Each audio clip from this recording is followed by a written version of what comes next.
Right, morning. Just do the old check what's going on. We should be live. General. Let's just test the volume. Right, we're here. What a busy couple of weeks. School's nearly back. I'm busy with the kids, and I just got back from a family holiday yesterday. Went to France, and we saw a guy bass fishing on the beach, and I brought a rod. So I'm back here today at Gold Valley. I've got a few hours.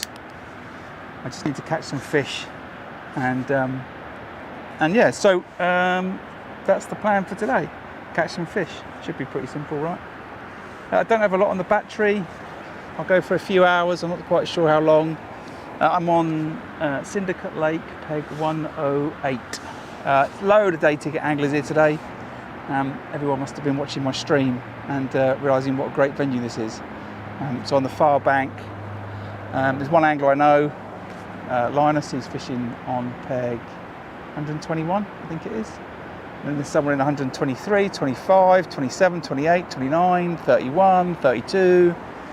I'm 108, there's someone 110, 12. So it's a busy today. You'd think it was all set up for a match. So I haven't started yet. This is all, as it happens. I put no bait out. I'm just going to rig up for the bomb. It's windy. Don't know why I've set up a pellet waggler. It's far too windy to fish a waggler. I saw some fish move in here, which sort of tempted me here. I'm just going to go standard setup. I've got an old oily ringers 8mm pellet, 12-inch hook length, 019 reflow power to a little bomb, speed bead from Guru, little band, size 14 QM1. I'm going to just put that down there for a second, and I'm going to put in 3 pouches of pellets. Target market is that angler over there. So 1, 2, 3. A little short chuck on the bomb. Over the top. And we're off.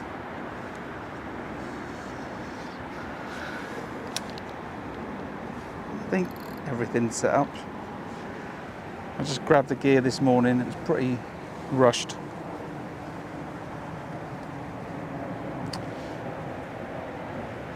That looks all right to me.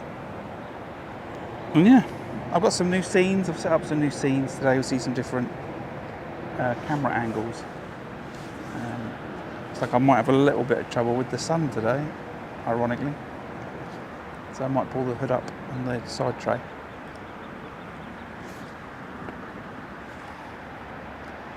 If anyone's watching, by the way, I need to get a like the monster side trays that Preston make. I need one that's double length with a hood, which would resolve some of my issues with the rain and my bait.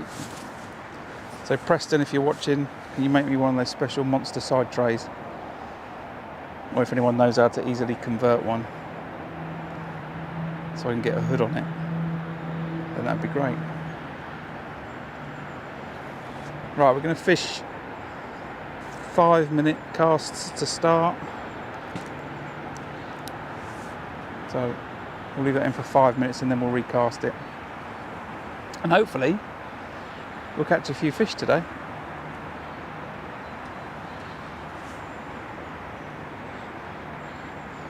I hear a few bite alarms going beep beep beep. There's a bunch of anglers on the bungalow lake behind me. 3 or 4, they're catching plenty of fish.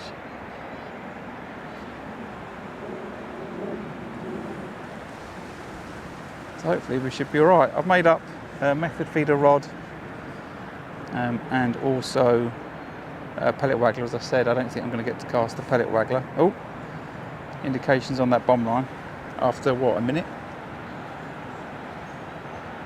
So let's see. There's somebody's having to think about it. What's that? F1 or skimmer?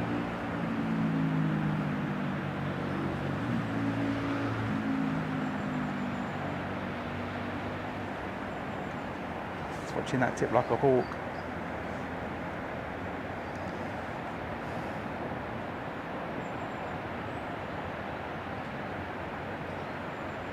So yeah, I thought I'd jump out today, catch a few fish.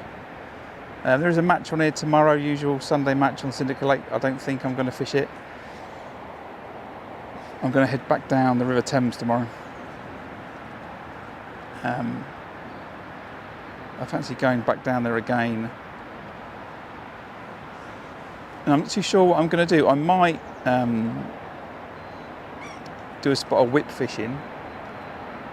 I've got some 3-meter Guru whips that were pretty good. I've been out with the kids last couple of weeks catching loads of fish on those. But I do want a better style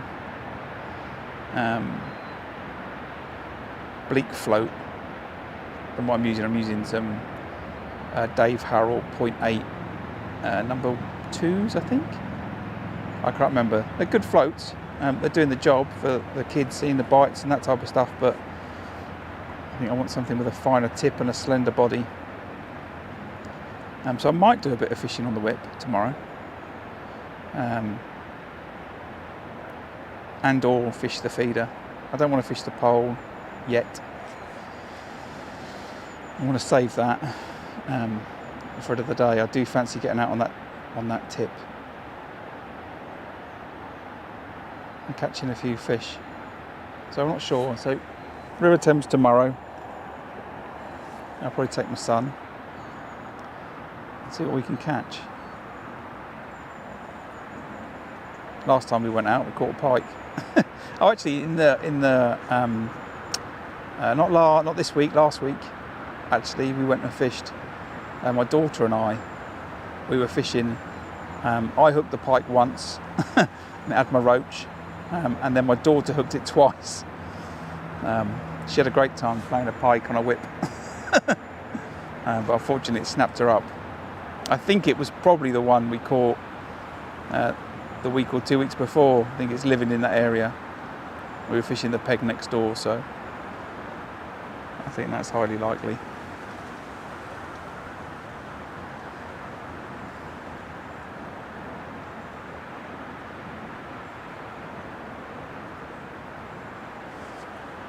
So I'll just flick that over what we've got. That's the chest camera.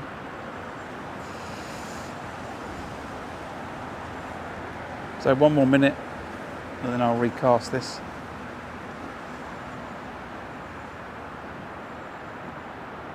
I feel I've got a lot of catching up to do with all these anglers fishing today. So either two things have probably happened. One, the fish have backed away from all these pleasure anglers. Or two, the fish are busy munching down on their bait. Either way, I'm going to put in a reasonable amount of bait and see if I can stimulate some action in my peg.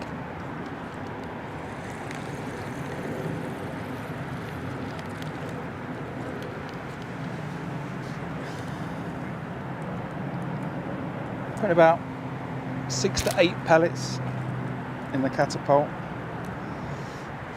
each time. Double pouches of pellets and then bomb on the top of it. Just a little 3/4 of an ounce bomb from Guru, the little square ones. I find they work really, really well.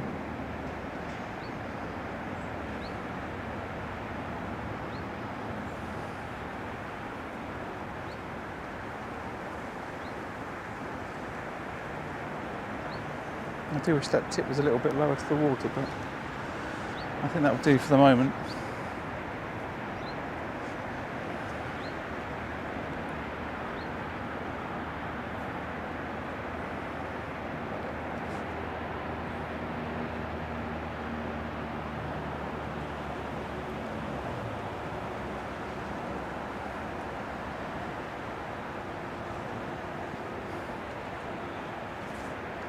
There's a fish crashing out by the rope.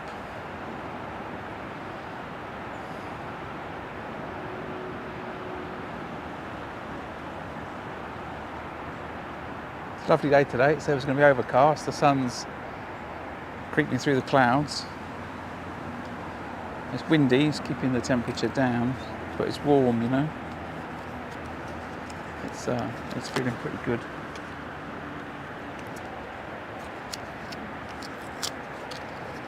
I just realised that I haven't cleaned these camera lenses off before I started fishing, so I'll quickly do that now.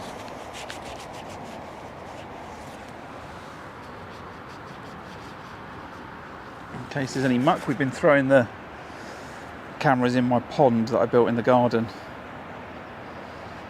I'm taking some underwater footage, not of fish, but of actually there is some fish in the pond, some newts and some things like that. The kids have really enjoyed that actually.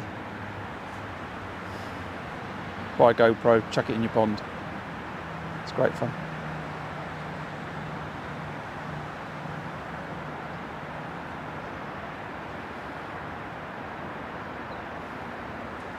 I was actually wondering just what the visibility would be like in the side of the lake. As I was driving here this morning, I was pondering the principles, that's probably not the right word, the morals of sticking a GoPro in the lake and feed down the edge. And instead of watching for tails or ground bait as an indication of a fish being there, just watch the telly. Oh, there's a bite. There's a bite. Okay. Oh, hello. Didn't take long, did it? We'll try one of these new camera angles in a minute. I've got some clear ones. Just want to pull that down.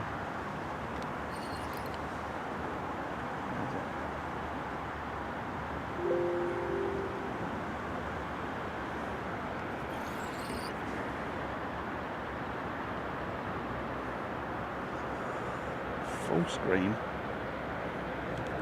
There we go. Different angle. So I'm playing around with some different scenes. I like the frames, but I'm also conscious about how much viewing, how much the viewable screen there is. So I've just been practicing or messing about with a few overlays in the streaming world terms to give more camera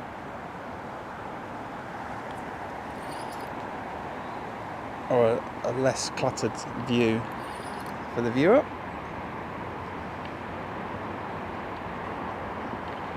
So this is one of them that I've done.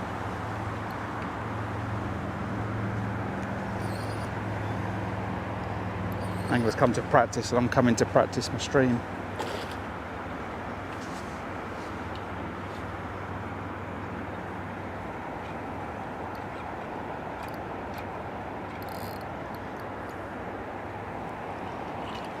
You like that?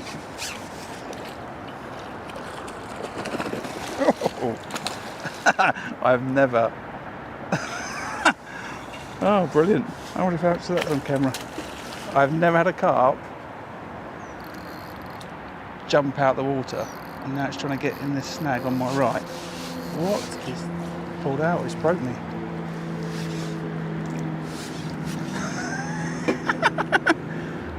What was that? Oh, brilliant to get that on camera. I wasn't bullying it too hard, and I've netted it, and it's jumped out the net, then it's jumped out the water, shot off to the right and done me in a snag.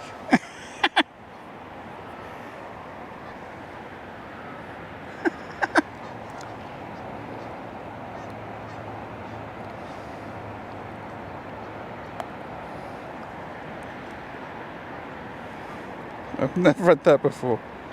I've never had a fish jump out out the never had a fish jump out the landing net like that.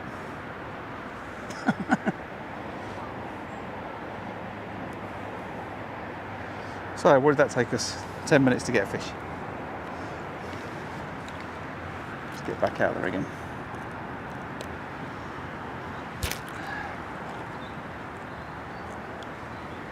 Same again, 2 pouches of pellets. About 8 or 10 pellets in the pouch. Chuck the bomb over it.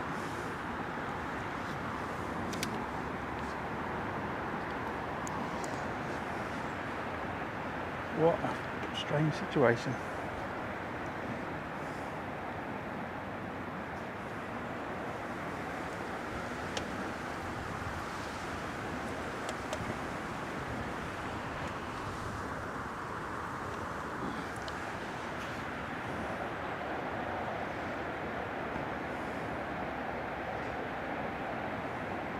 So, as I was saying, I've got a few more overlays that I've done today. What have I got? Just plain screen with no me. That's one that I set up. That's full screen, the other camera.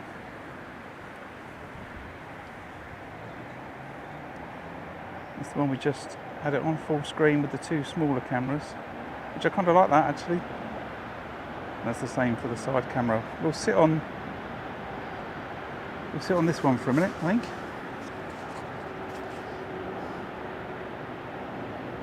So I fish with a 2 camera setup, and then I've got the webcam from the notebook.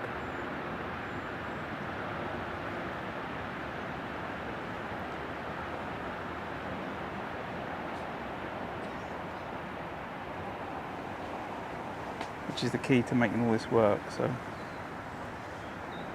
I'm just going to try these different scenes, as it were, and I think what I'll do is a little bit later on in the video I'll just go through them, and if you can just put in the comments, let me know which ones you like and which ones you don't.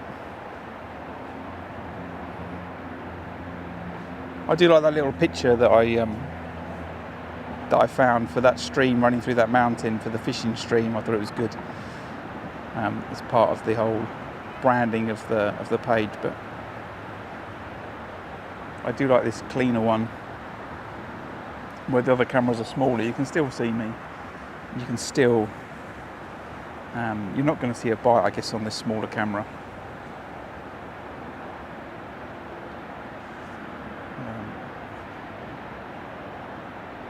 If I can get fairly proficient at switching the camera when I hook a fish, it should be better. I think at 30 frames per second it's too slow really to pick up the bites on the tip. So the next few streams I'm going to just try a few different things, changing some of these overlays, seeing if I can boost it from 30 to 60 frames per second. See if I can still, manage my upload at the same time. So a few things I want to try out the next few weeks. See if I can improve the quality of the stream and your viewable area. That's the plan.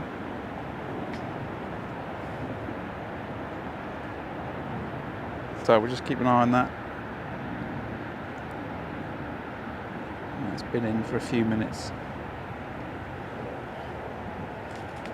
I have lost count. I didn't make a note at the time. So I'll leave this one in the bed extra. I'll run this one till 5 past.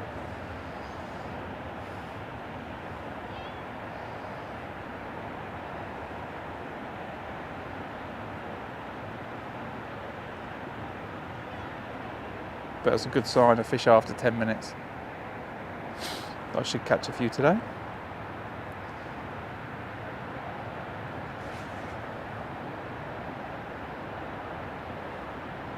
Probably just horrendously jinxed myself by saying that. It is what it is.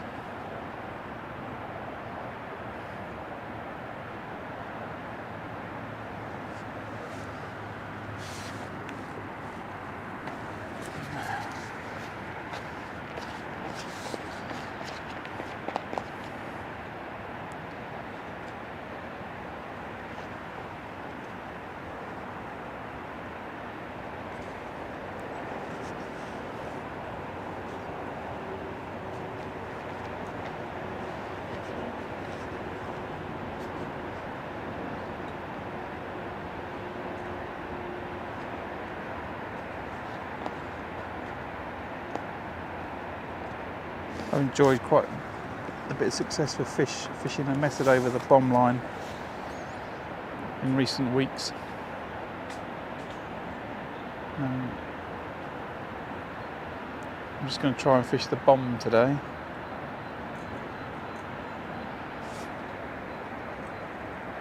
Well, I'm going to fish what I have to do to catch some fish, but we're starting on the bomb anyway.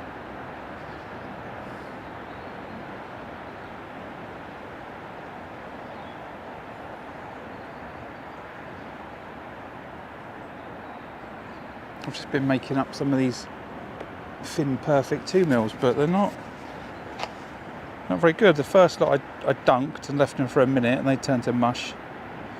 And the second lot, I put them in for 20 seconds and I'm confident if I squeeze that together, that's just a paste. I can't fish a method with that. So I'm not too sure with that. I might have to make some more. That was 20 seconds. And they've gone to mush. So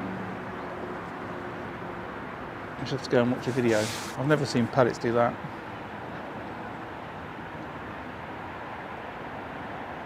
Makes me think I need to just put them in the water and then pull them straight out, which is unusual. But if you mix your bait up and it's not right, mix up some more, is my view. I don't think there's any point in fishing with bait when you know it's wrong. I don't think that does anyone any favours, you or the fish. You don't catch more, I think. So, of course you're not going to catch more, but I think it limits your chances. And if you're not confident in it, then I think that makes it even worse. So we're going to leave that until 5 past, so another minute, and then we'll recast that. And just before I recast that, I'll get some more of those micros. I think with the Fin Perfect, you're meant to just cover them and leave them, but they turn to mush. You have to check those out.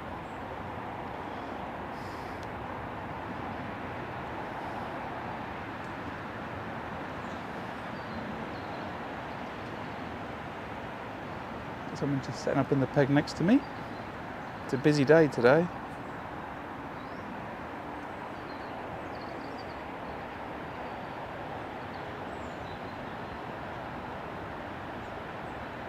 Interesting, he's chosen to set up next to me and there's 4 spare pegs down the end of this run.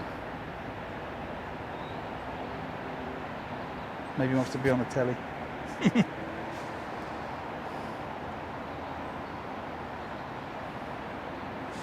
So, we're up for time, right, let's get these out.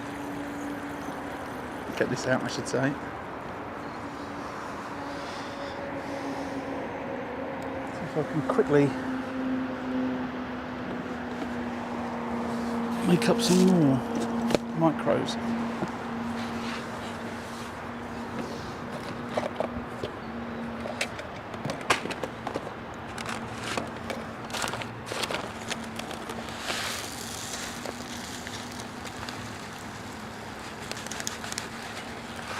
I think I'm going to literally have to just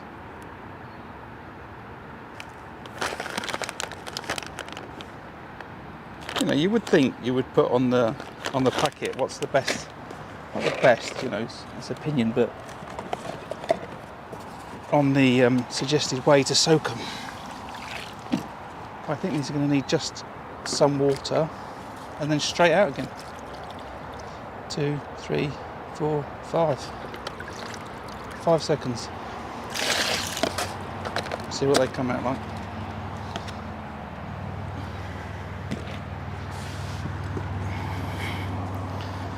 Leave them to settle.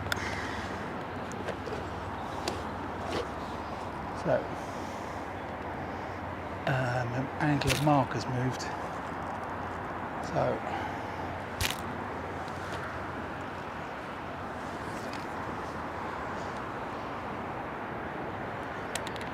two of those out.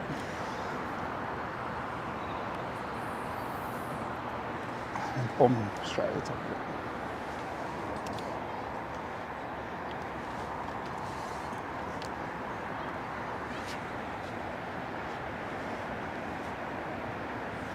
And what are we? Just after 10 past.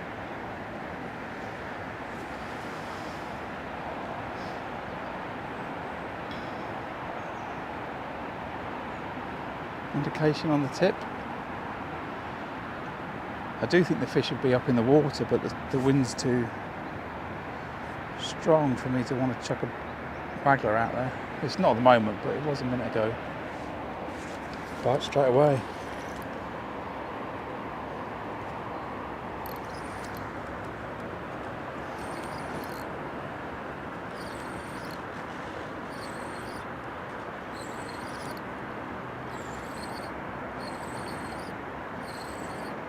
Small carp on F1.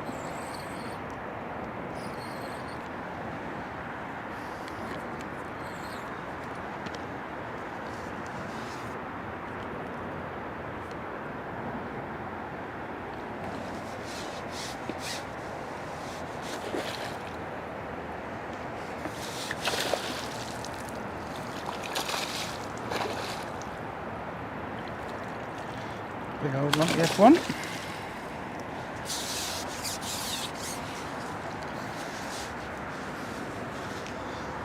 Now the 8mm pellet.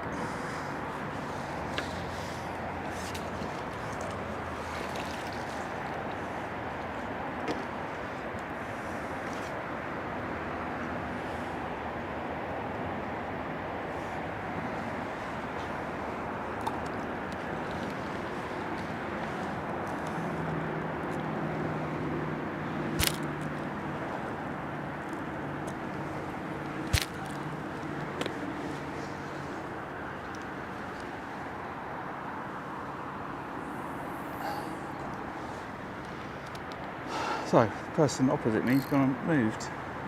So, I've got to remember where it was I was firing to now. I think it's the bush in between those two pegs. Let's make that the new target marker.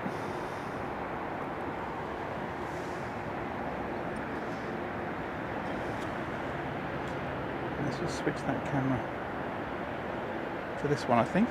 Sit on this for a bit. So time just 10 past.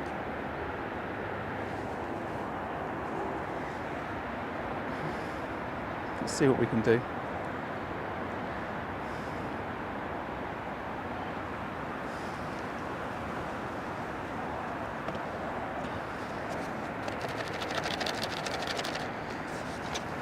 Again, those 2mm have turned into mush.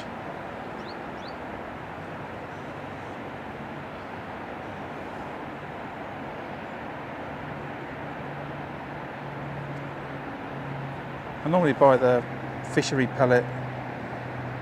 I think it's great pellet here at Gold Valley. Using fishery 8mm today, mixed in with what I had left on my ringers. So I've put them in, but they didn't have any 2mm. But I don't think I've ever had that problem before. That was 10 seconds worth of water.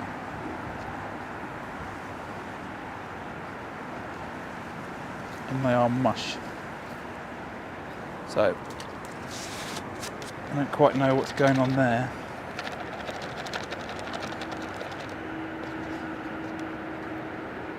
Either I'm mixing them up really badly or something else. Maybe these ones are... I don't know. I'm a bit confused by that, but I think we'll stick to just fishing on the bomb today. And then the pellet waggler if the wind calms down, but I don't think it's going to.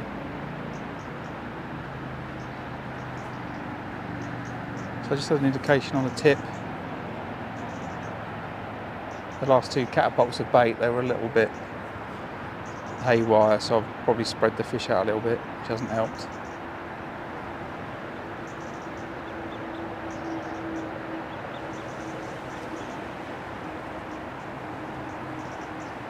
There's a big chunky F1.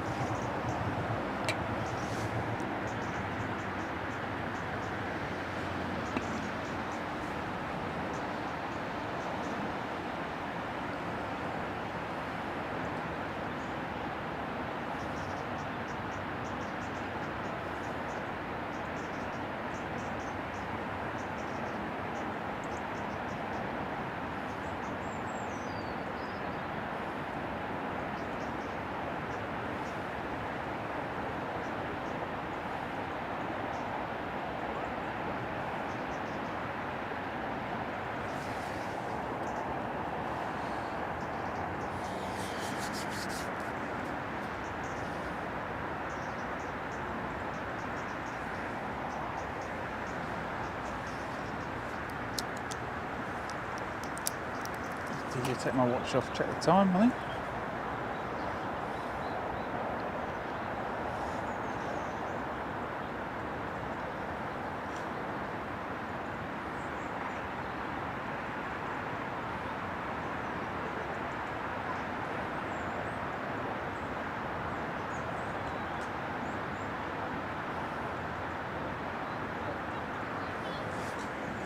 It's in for what, 2 more minutes, and then I'm going to recast it. Even though I haven't had a bite, I'm still going to recast it and still going to refeed. Oh, a bite there. The fish absolutely respond to the sound of pellets going in your peg and the plop of the feeder, or the bomb in this case.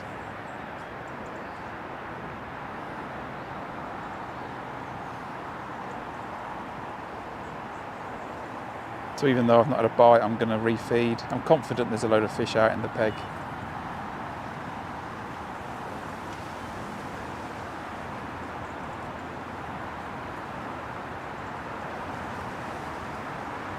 Just tighten the feed up a little bit and we'll be fine. I think I might have a pleasure angler to my right as well.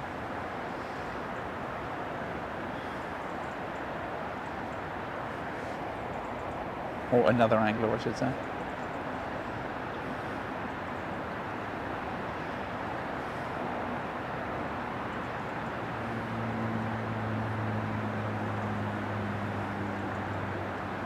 Right, 1 more minute on this and then I'll redo it.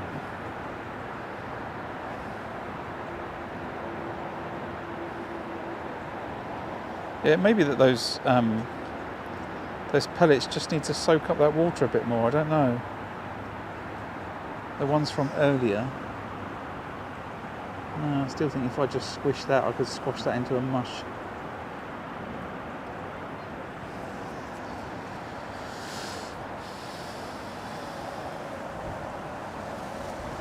I have to go and watch a YouTube video of Andy Findlay now, putting water in pellets. So I've clearly done it wrong.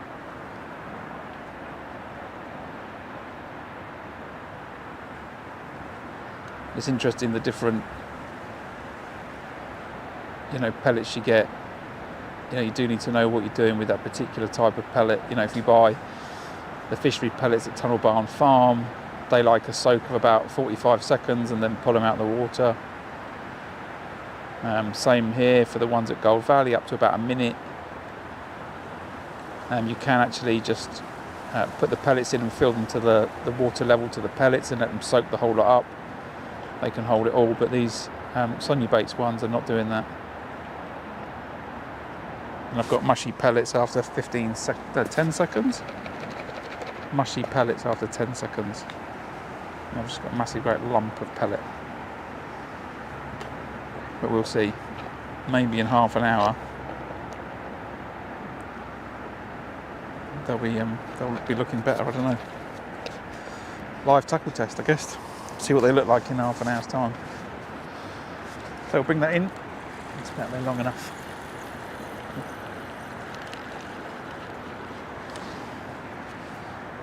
Stick to the same format.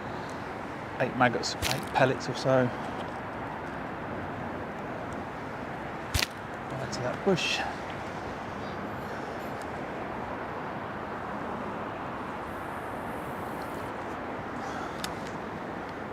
Slightly longer on that cast. A bit more to the back of the feed, that is.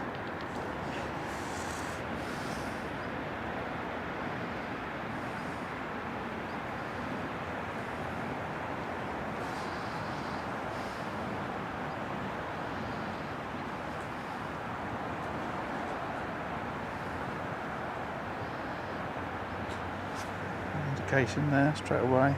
Indication again.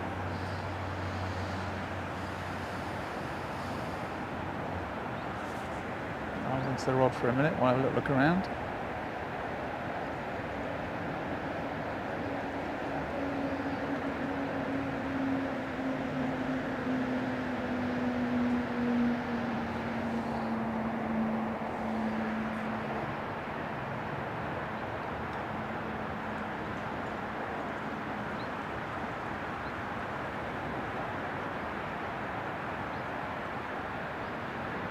So yeah, if you can just let me know in the comments what you think about the cleaner. That's the completely clean, that's just a single camera. And with the overlay for my channel, Facebook group and my Instagram. I do post a bunch of fishing pictures of adventures in the week and stuff on my Instagram. Some different stuff, and also I've also got that link to a Facebook group. As well, if you want to chit chat about fishing stuff, we'll do it over there. That's the plane for the camera, so that's completely clean. We'll call that A. And we've got B with the additional second and third cameras. So they're the new ones. And then I guess we've got Classic C. The Classic C is with the slightly bigger viewable areas of me and the second camera. So I'm going to stick on this full screen one down here. I think I quite like this. If I could get the webcam to be landscape, I would, but it's stuck in square picture format, so I can't change that. And I can't change the format of the other one to be a square, so it's a bit tricky, but I kind of like that. I think I'll stick on this one.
So yeah, let me know in the comments if you which one you prefer, the completely clean A, the one with the two cameras overlay B, or the Classic C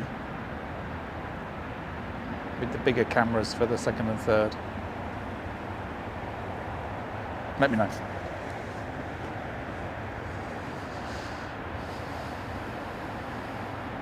So I'm going to leave this in a little bit longer, maybe we run this till 25 past, so that'll be about a 7-minute cast.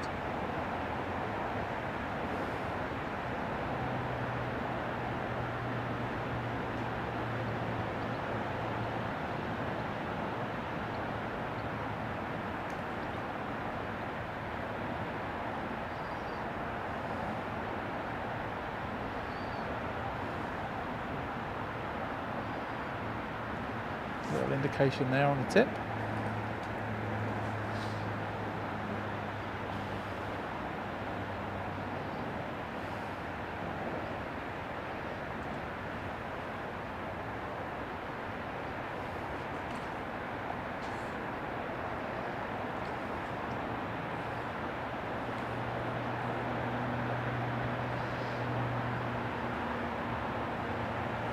Jumping to my left. Chucked a method feeder about 16 metres. He's into a fish.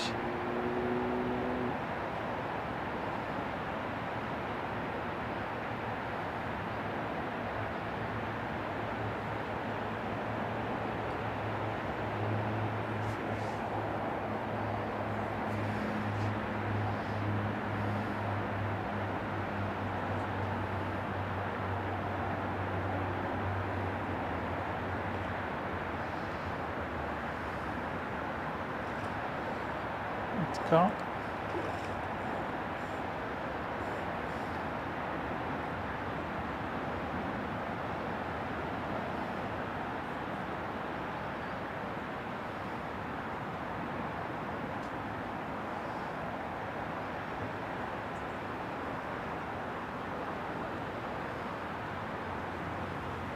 That's pretty quick.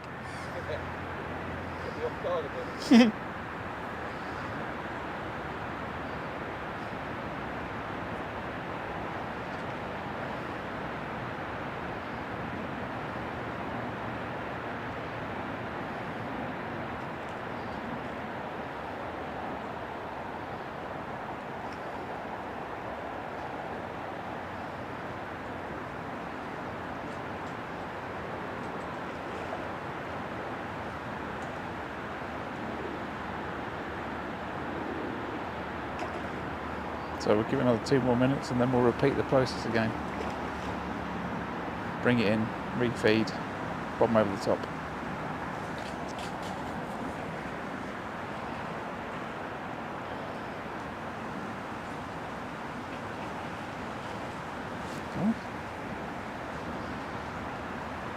Okay, so that I've had a little indication, so I'll leave that another 30 seconds or so.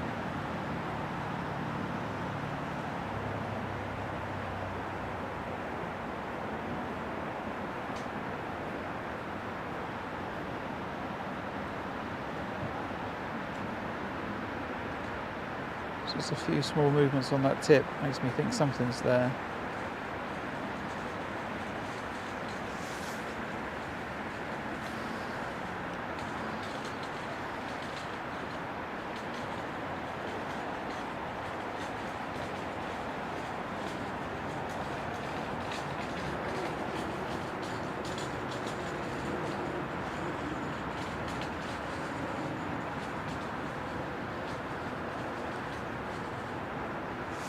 Let's repeat the process.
It's not the busiest of starts. If I was fishing a match, it'd be pretty quiet first 45 minutes. Carp on F1.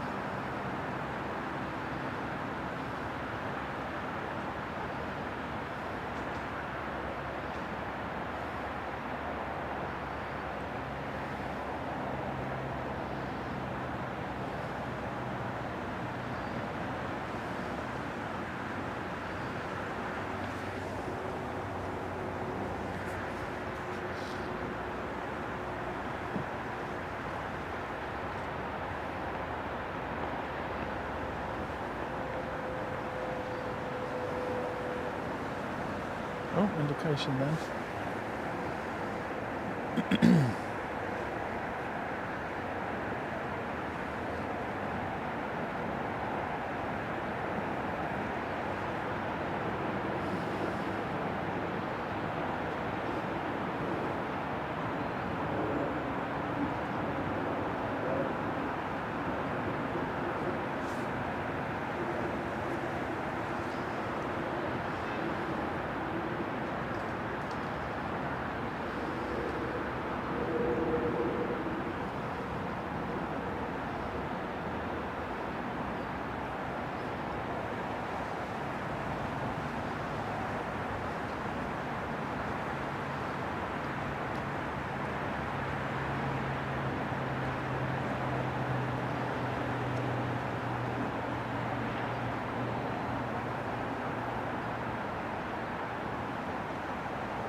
There's nothing I was thinking about putting that method out, but I think I've left my wafters at home.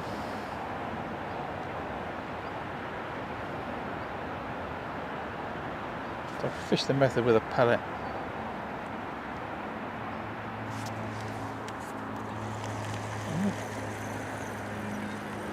I was thinking about having a bite and then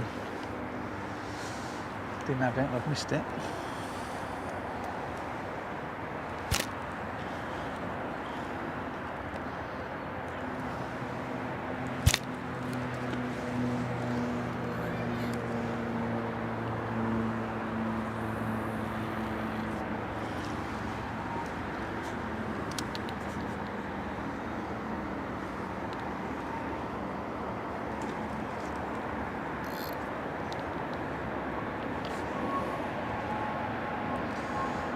See how those pellets are looking now. They're looking horrid.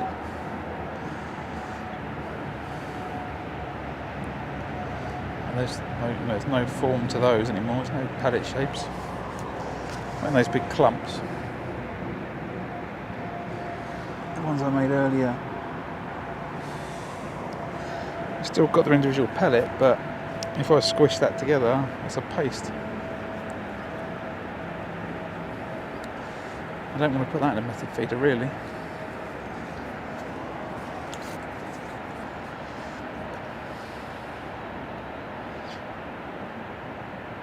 So dear Sonia Bates, please put the soaking time for your pellets on the back of your packet, because it's not a minute and it's not 10 seconds.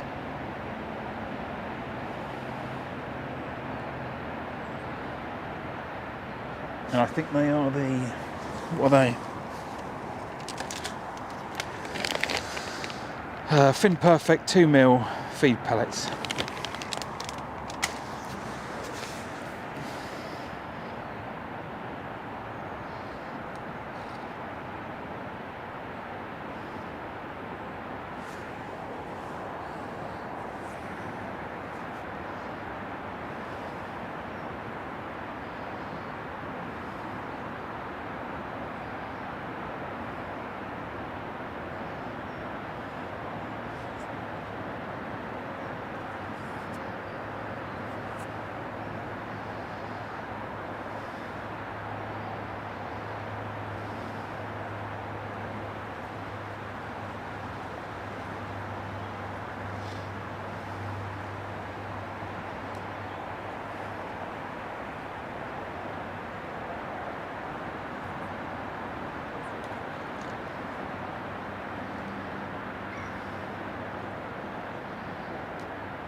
Half a bite on the tip.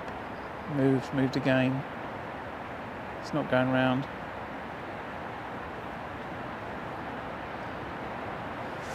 It could be in a couple of minutes.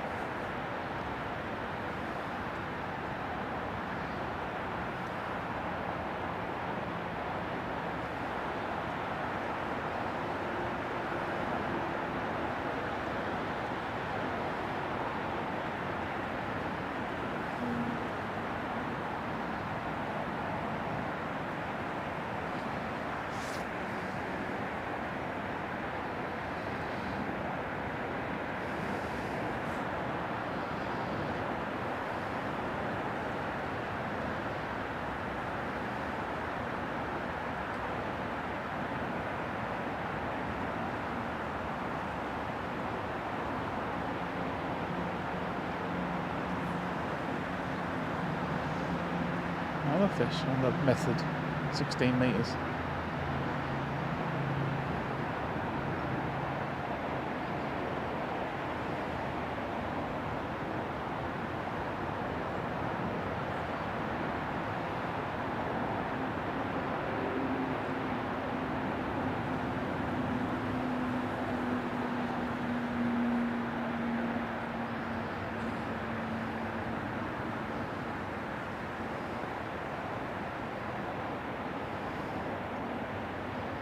Indications on my tip, no fish.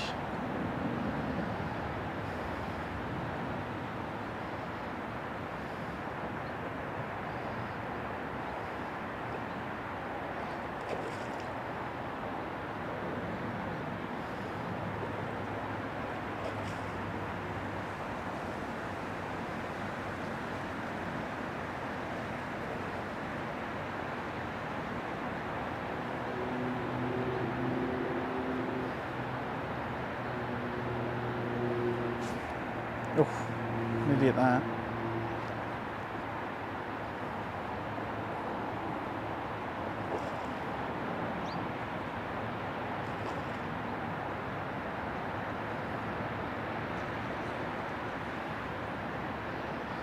Makes me wonder if the fish are sitting on that 16, 20 metre line.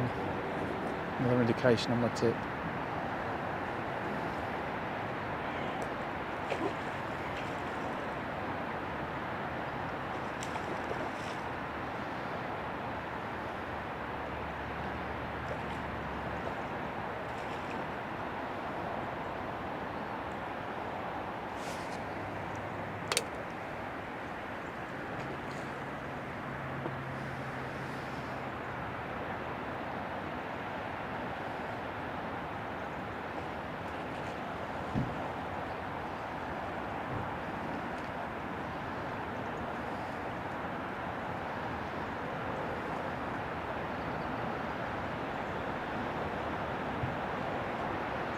That's 2 fish. The gentleman next to me, 2 fish, 2 casts, big method feeder.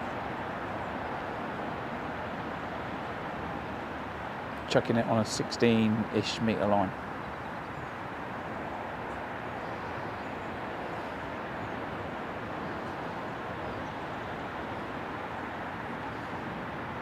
It's quite an interesting day. Might be learning a few things here.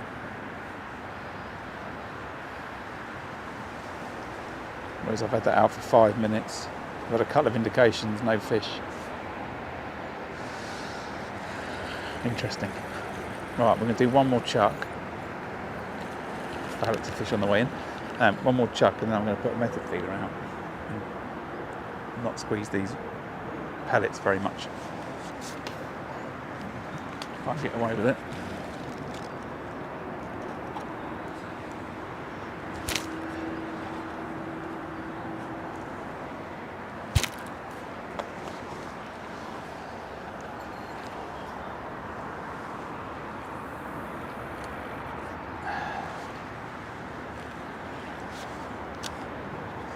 It's always important to,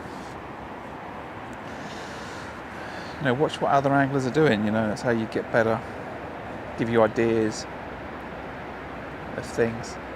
I know they're catching on this lake, specifically on this bank in this area, on that 16 metre pole, 14.5 metre pole line, flicking pellets. I wonder if there's just an abundance of fish on that line. If I was any good, there'd be this nice graphic comes up in the stream now that shows me sitting on the bank and the 16 metre line, and then where I'm fishing, which I guess is a 25 metre line. I'm not too great with my distances, but further. Not twice as far, but further. On this little short bomb chuck.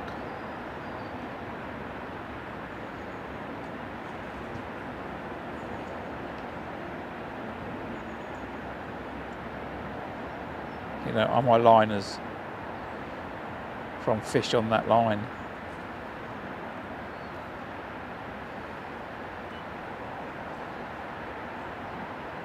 So I'll try and work it out. After this chuck, I'll leave this 5 minutes. So there's an indication there. It's just 90% towards a bite, and then they're spitting it out. Or they are hitting the line. One of the two. I'll try a method. I'll try and do my best with these pellets. I'll fish one of those guru Feeders not press it down too hard. And I'm just fishing 8mm on the band. And then I might try shortening my chuck. I'm still going to feed in the same place, I think. But I might try a cut the chuck short, see what happens. See if I do pick up a fish on that line. But I don't know if I fouled at that or not. It wasn't close in. So I'm going to have to go back out there again. The fish has come off.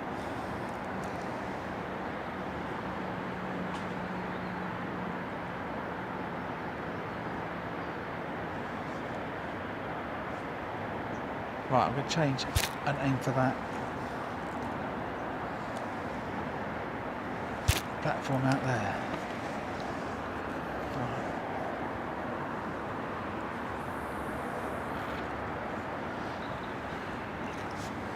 The short side of my feed. So yeah, if he's chucking 16, I'm chucking 26. It's about 10 metres past, 10 or 12 metres past maybe.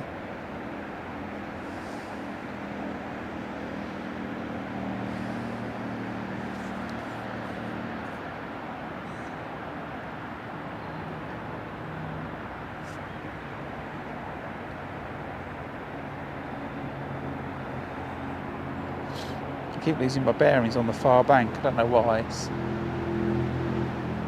the bush by the tree and the platform. I don't know why. I'm struggling to hit that spot. There's an indication there.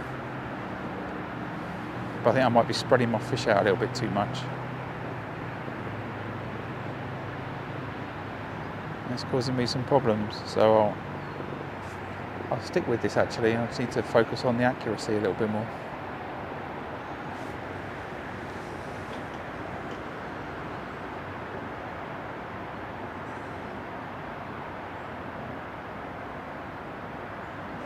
No, Dave. I say no, Dave. I'll just read out what you said. Your pellets take 2 minutes. You get pellets, then long you get mush. Don't be doing that. All right, let's get this fish, and then I'll carry on this discussion.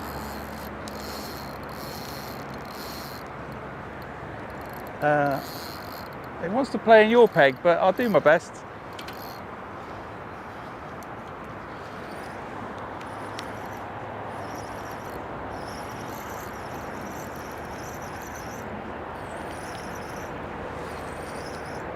Hopefully I'm out of trouble.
Right, there.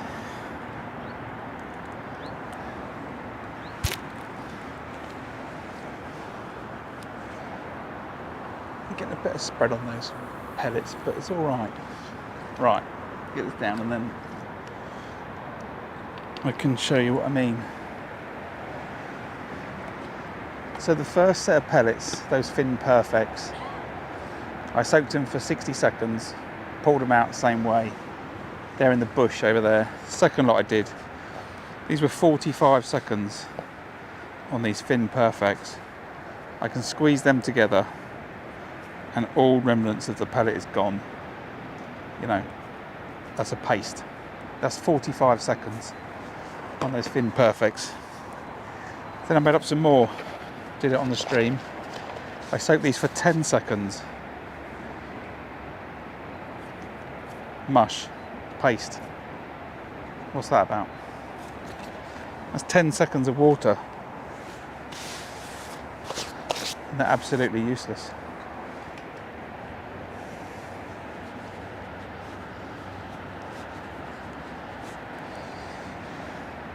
No idea what would happen. If you soaked them for 2 minutes, I think I'd just be pulling ground bait out. You know, these ones at 45 seconds, if I was putting them in a cad pot, you maybe get away with it, as long as you didn't push it down. But those ones, I can't squeeze them on a method.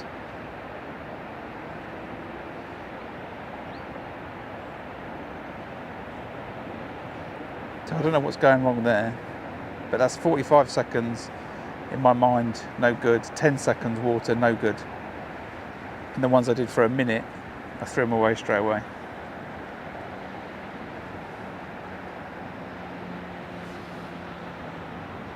Anyway, nice to see you, Dave. But yeah, so I don't know what's going on there. It's time, 1:45. So yeah, are we fishing the bomb today?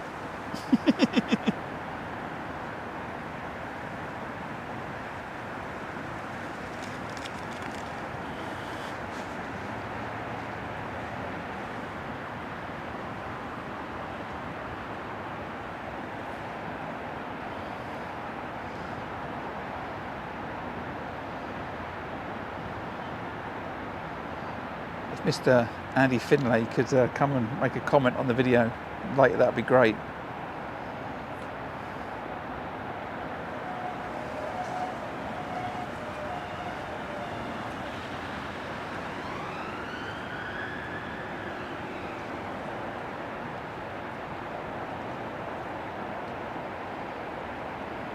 But I've never had pellets do that before. Well, I have, but only if I've soaked them for a crazy amount of time. Oh, I think that was a liner, not a bite. I'm grateful there's nothing on the end of that.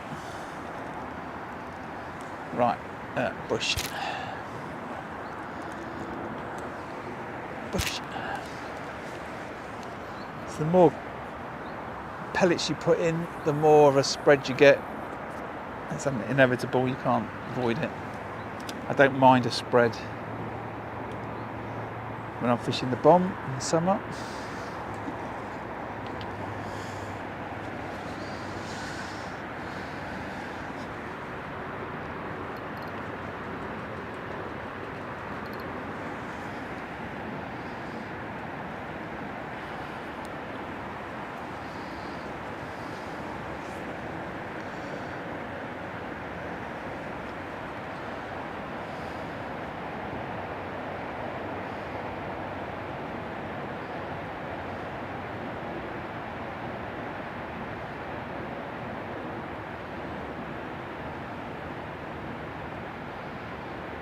I think what I might do is, because I am getting these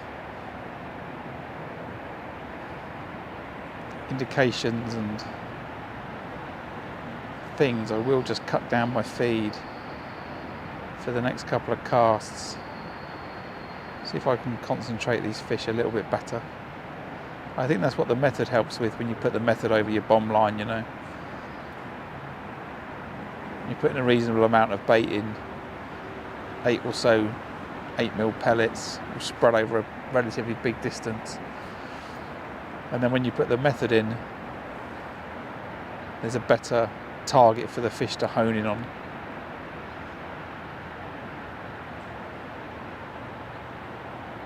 And here you see I can get indications, I think, as they swim through my line, going to a pellet somewhere else.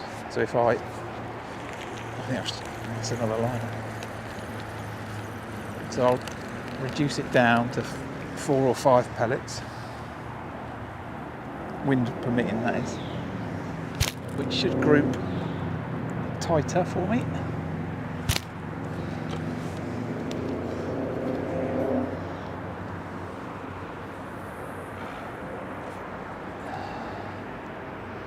And hopefully it'll produce a bite and not a liner.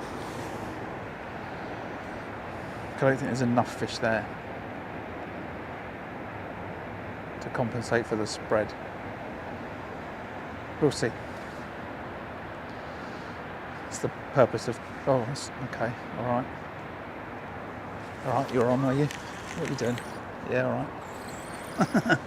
That proved my point. Yeah, I don't know, Dave. I don't know if it's a I don't want to say it's a dodgy batch. I'm not sure I believe in that, but they're just turning to mush for me.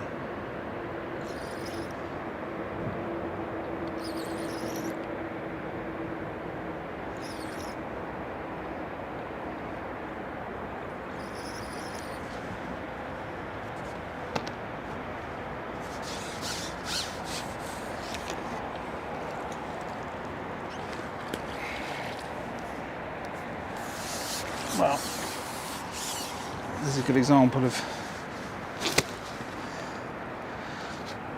tightening up the feed and getting a result.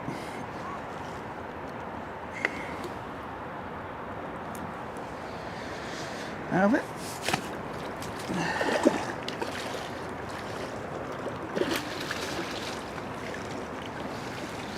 Cheers, fish.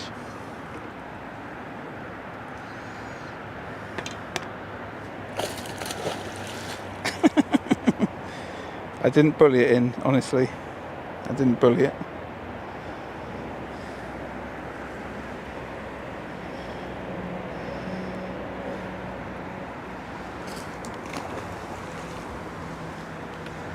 It's a new breed of dolphin carp. I had one earlier. It literally managed to get out the landing net. Yeah, and then still jumped again. As if it was a skimmer. Huh? Oh, I've not been here long. I've not been here long. I think about 12 o'clock was my first chuck. Right. Is the camera all right? No, water on the camera. Yeah, so I don't know what that is, Dave, with that. With those pellets. I've used them before as well. But these are...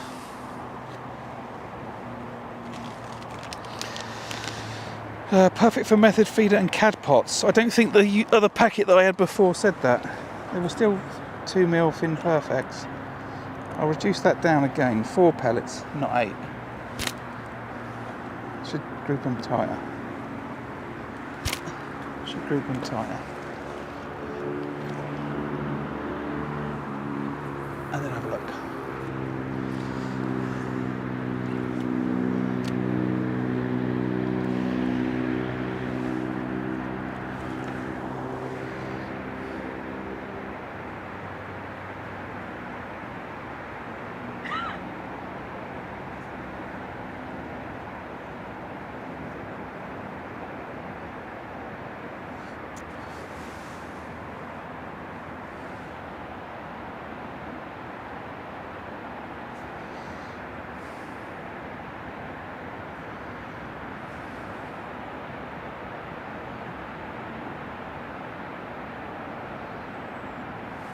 Indications again.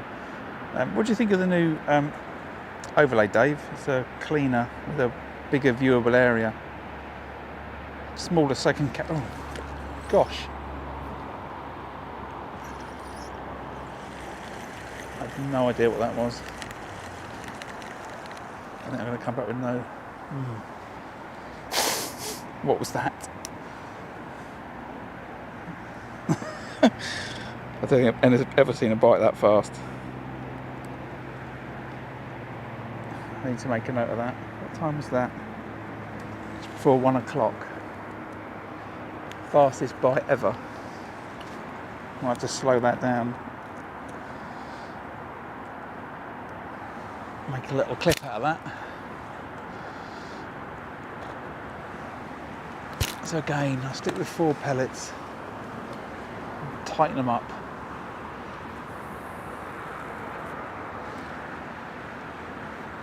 And see if I can do slightly better. So I've been getting plenty of indications. Not enough decent bites.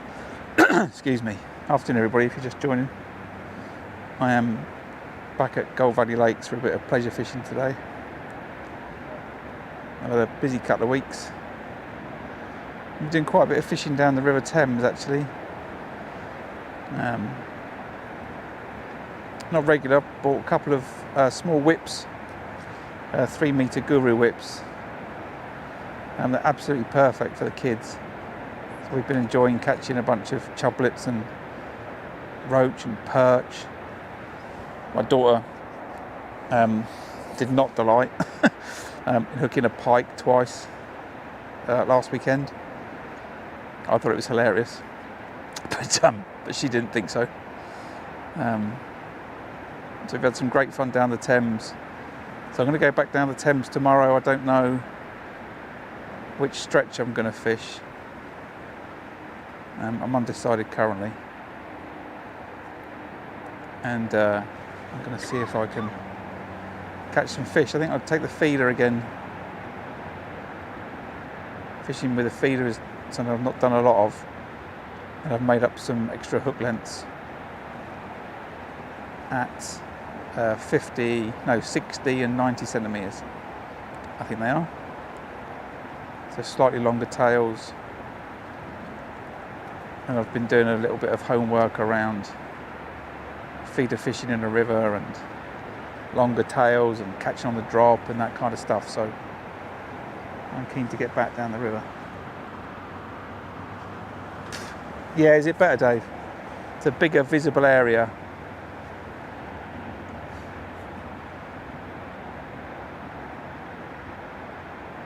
I do like the frames of the Classic, but I think this is a better viewer experience. It's a shame I can't get the same picture format on the 2 other cameras, either squared or horizontal, but it's not possible.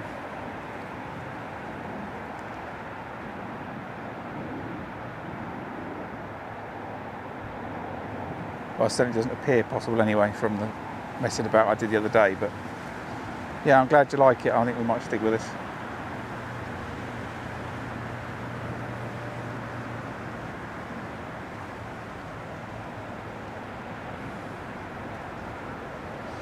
And I've got I've got that one where you can just not have to see me at all. Although I think there's something, I don't know, I want to say that it's something genuine about seeing me on the other camera speaking versus this could just be dubbed afterwards, you know? I think if I only just do the one camera, I think it takes away from the realism of it than having the 2. I don't think the frames are fast enough for you to see the bites really on the small camera. I don't know how you'd be able to see that, especially if you're watching it on a phone, but I do think it looks cleaner.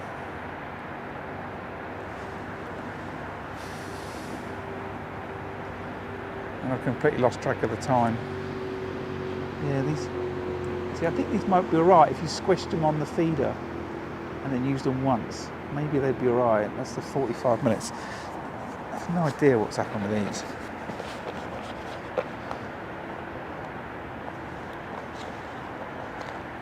Again, I think if you just squished them really gently, I might be able to get away with it.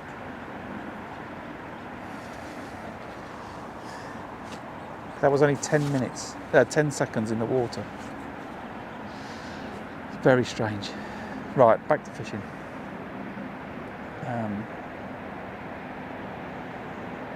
Let's just see. I do wonder now, because I've Only putting 4 pellets in 4 pellets, is it enough? I feel like I want to cast extra ones in.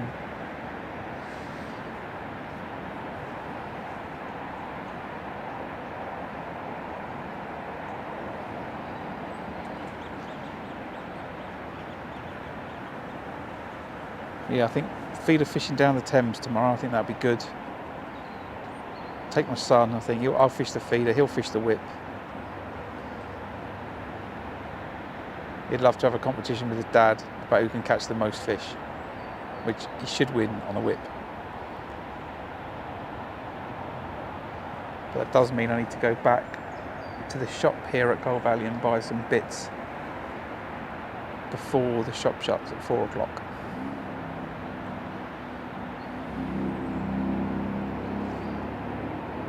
I want to get some slender floats, which I think will be better for catching bleak.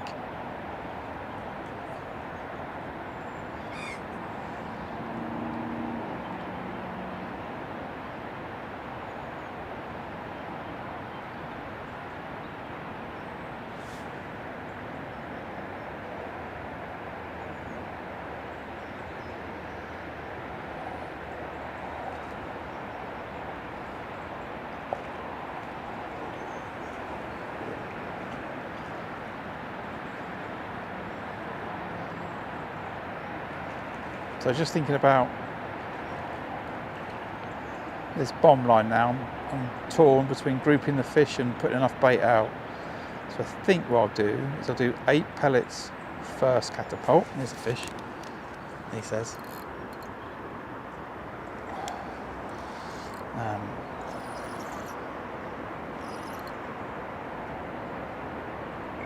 So let's do this one on this one. Okay.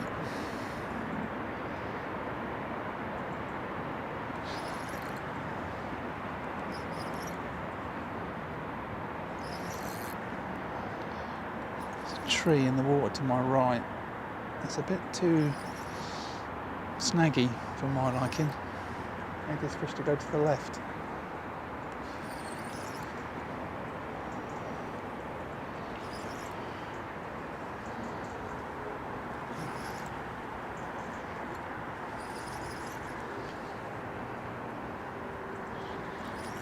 Yeah, I don't like the look of that tree. I did a fish on it earlier.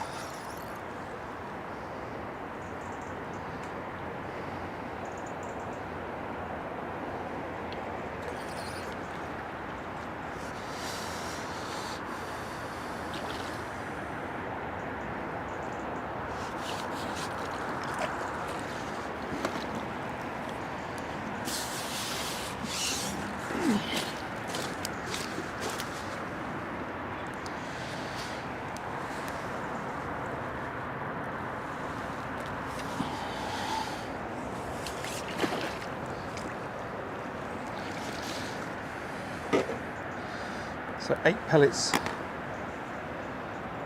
first catapult, and then 4 the second. I think the 4 will tighten it up.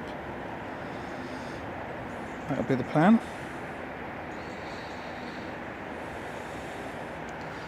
Because I feel there's fish there, but not enough. I can just spray 8 twice. So we'll go for 8 pellets first. 4 pellets second. That's better. Drop on that.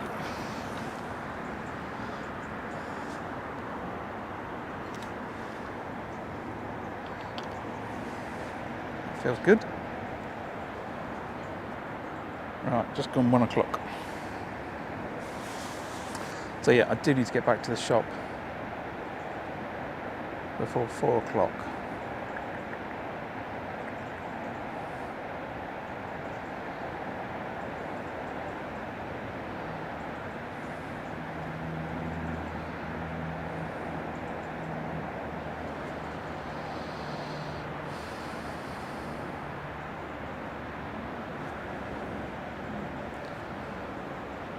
And hopefully enjoy some fishing on the river tomorrow.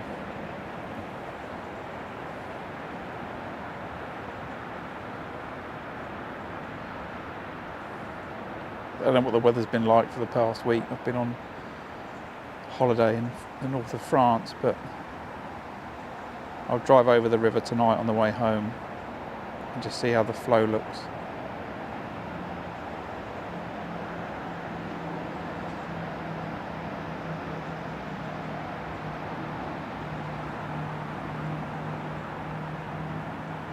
And I'll go down and see what we can catch.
So if I had a little bite then, just so I put my hand on the rod, or whether I put my hand on the rod too hard and then cause the rod to bounce. Not quite sure which it was.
Just sitting there thinking about that second camera. Actually, I can flick it like this to show the tip.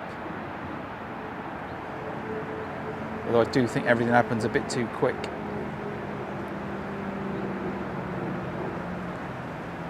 And then I have to switch the camera angle round, which I can do. It's not impossible. Well, now I know. I can go back and watch that. That's exactly what I was talking about. Does it show the bite? and then I can switch it around for the action. I don't know. So now I can go back and have a look.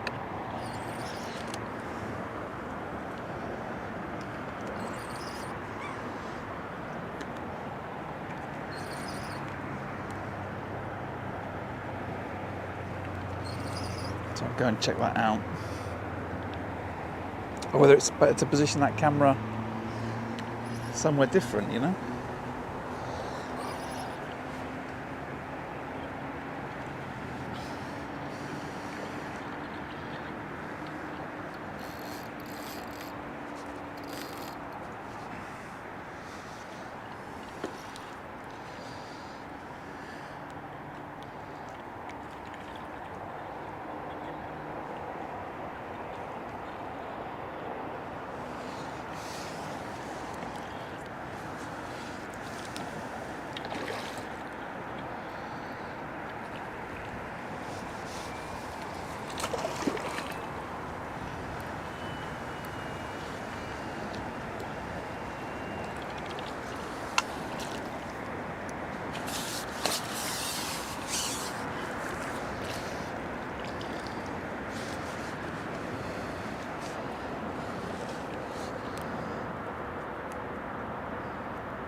I definitely feel it's definitely better doing the 8 and then the 4 to tighten them up. I think that's a better situation. There's enough food for the fish and it's tight enough that they'll concentrate in one area first. Or there's more food in one area, which is where my bomb is.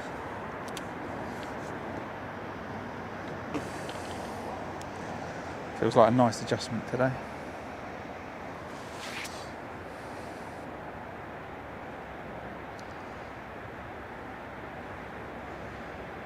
So yeah, I could position that second camera somewhere else.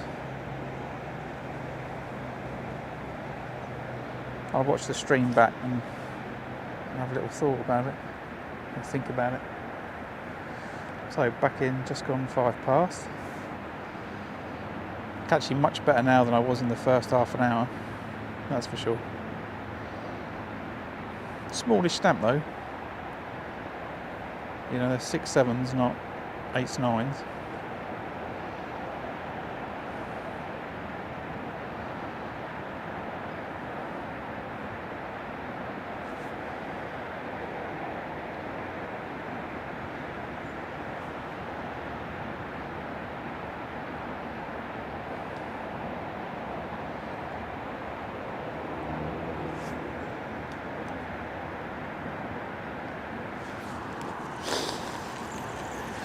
Paying attention there, Graham.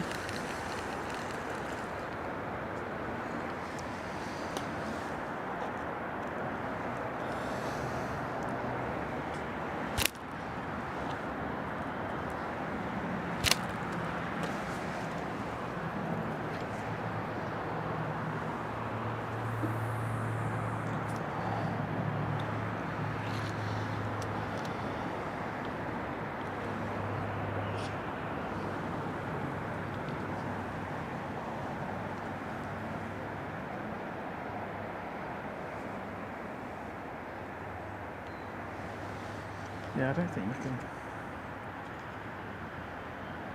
see much on that feeder. Tip.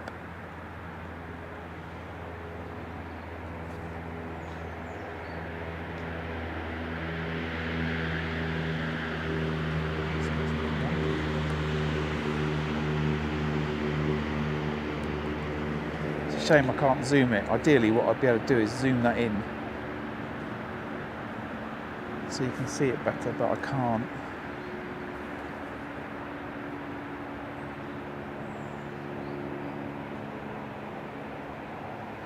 Not to my knowledge. I wonder if I can change the... Oh, maybe I can. Maybe I can change the okay, I'll have to have a little play.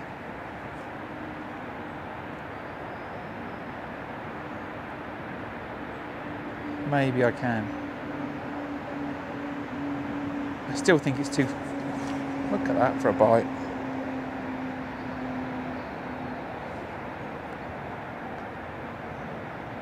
Maybe it's too...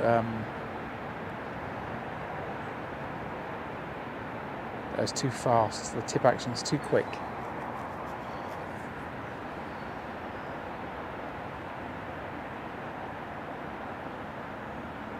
I'll try and watch that back.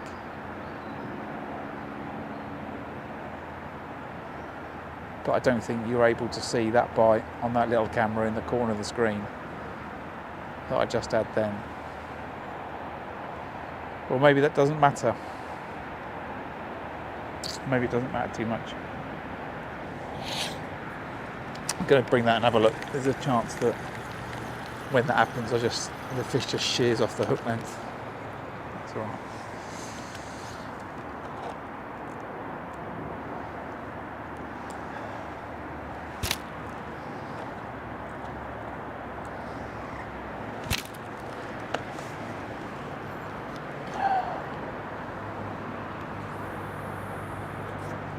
See a fish up in the water to the right there.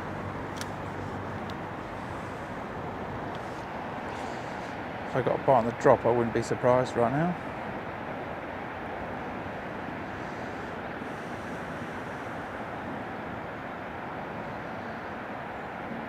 So, reset, caught past.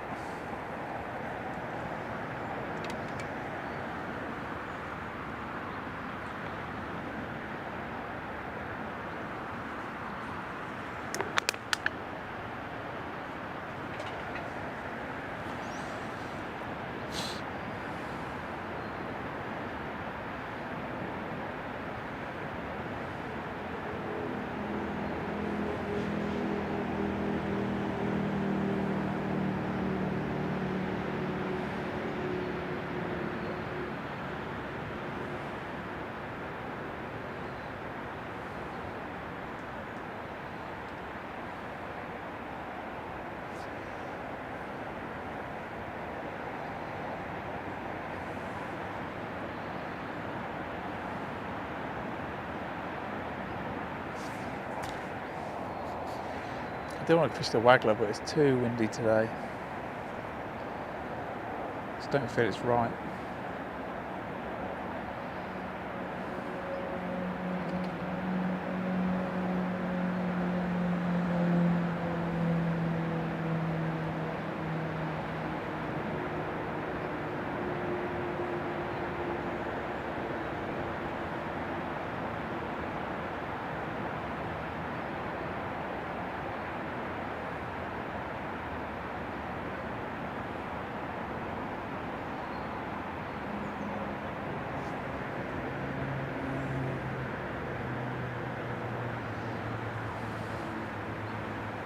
Good afternoon if you're just joining me.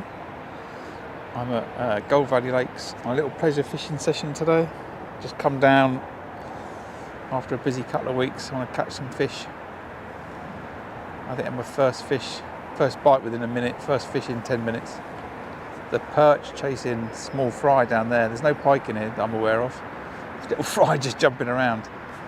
Probably saw that on the camera. In a pretty slow first hour, I think I spread the fish a little bit too much. I was catching, but not quick enough. I had a couple of fish, a couple of carp in the F1, and I've just tried to tighten my feed up a little bit. And it's got me some better results. I've been catching fairly regularly since. Just feeding and fishing 8mm pellets. I'm just fishing a bomb over the top. It's a big old liner.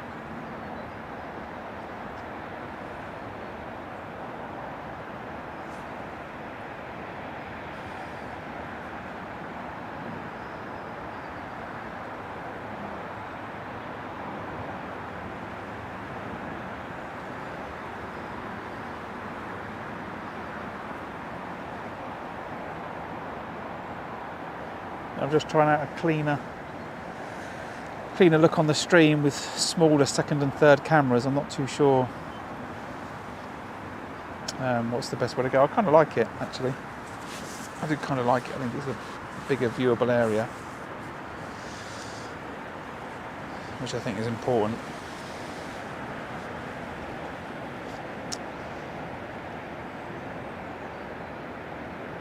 Maybe to the point that the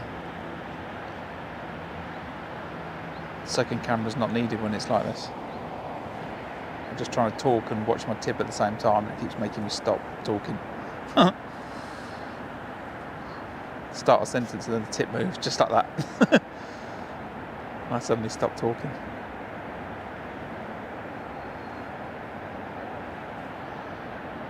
There's plenty of fish out in front. It's a busy day today. There's a lot of anglers on the lake. It's no match today.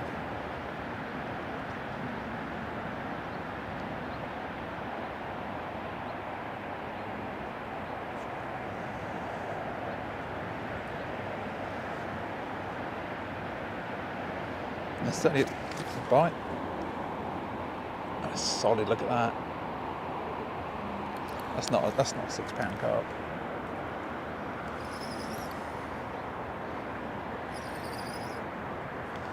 Let's just switch to the clear view.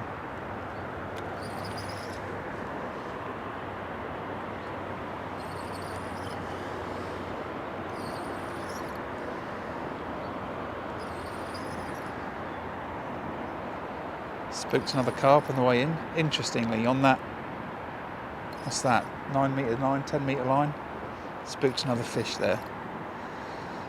This fish is dangerously close to that snag on my right hand side, but if I play the rod down, I should be able to encourage the fish to spin up in front of me.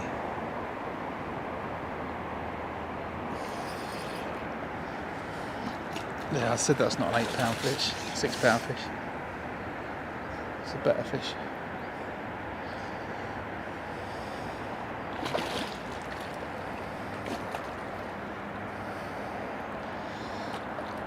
The line's just caught around its fin. I need it to get its head down and then it will spin out. There we go. Be very welcome in a match.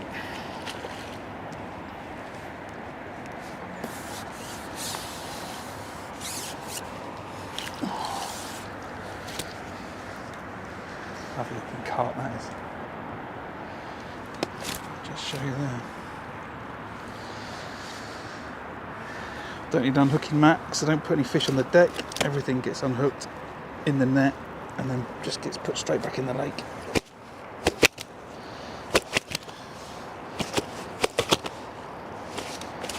Still got some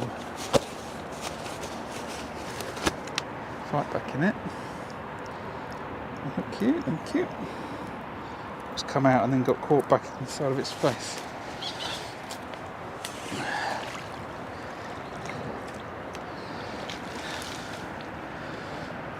A simple process.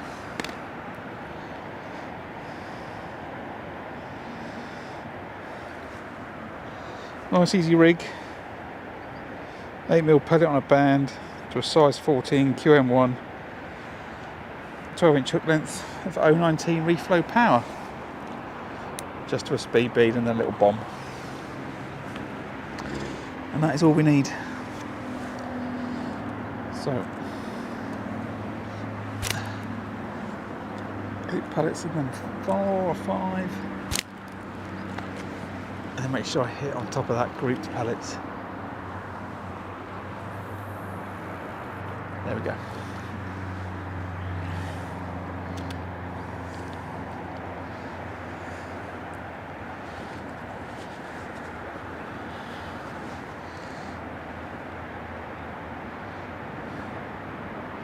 Yeah, just when the fish, you just try that sentence again.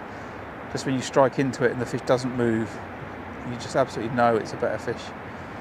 Small fish just go nuts. But the bigger carp are just such a solid weight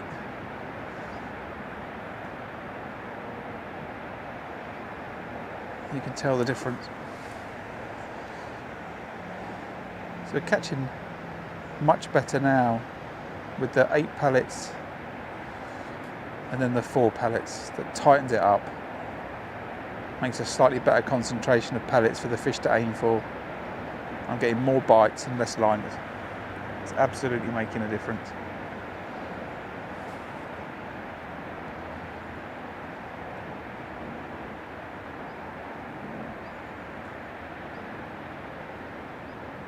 On a day when there's loads of fish in the peg, I don't think it matters, but certainly the next time I fish in a match and I'm thinking I'm getting too many liners and not enough bites, I'll do it again. That's a liner there, it's not a bite.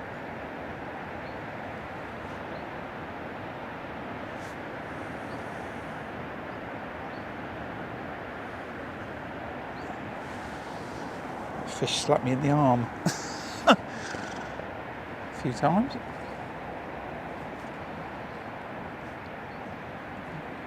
I say that, I've just had 2 liners, but I don't think it's going to be long before that goes round that tip. So what are we, 20 past?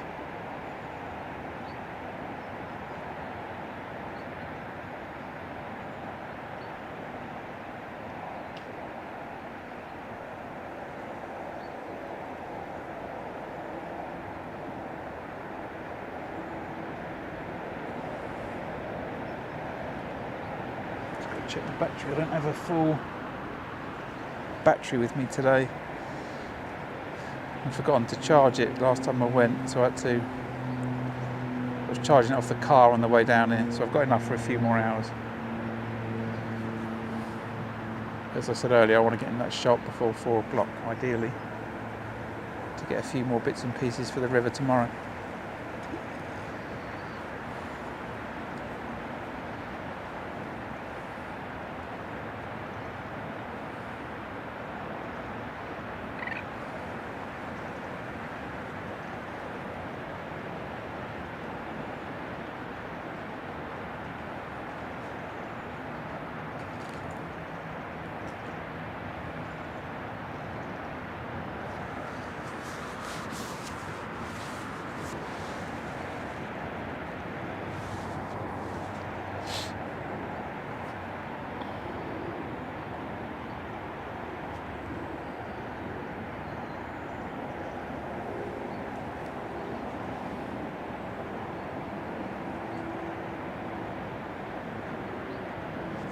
And that's in the way, isn't it? So I haven't managed to find a better place to put my net yet. Something I need to try and work out over the next few months. Is there a better position for the net? Especially if I sit on this chest camera more.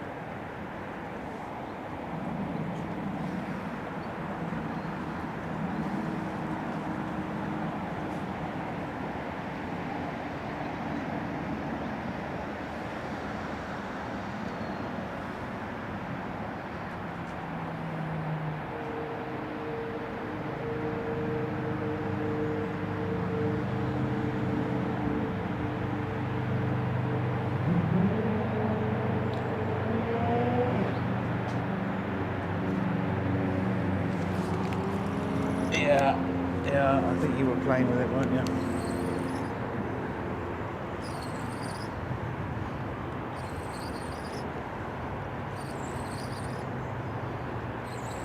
I suspect this might be a little skimmer. Or a little F1. It's not a skimmer, it's too heavy. What are you? Yeah, a little F1. Tip was just going ding ding ding ding ding ding.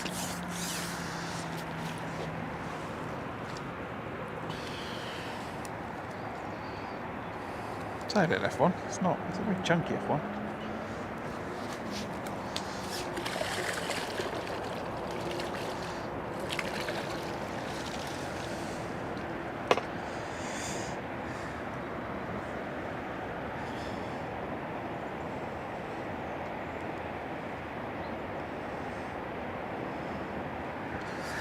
Another fish on my left. I can see fish out by the rope. I would love to Need to be a little bit calmer than I've fished the waggler, but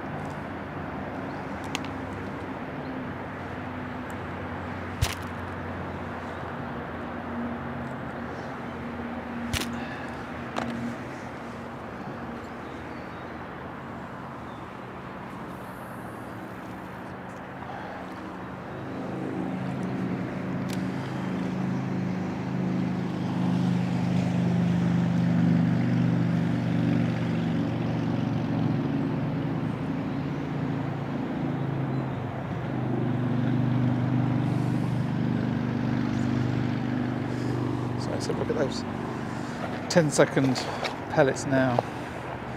Yeah, I think they're open. I'll have to squeeze them very lightly on a method feeder.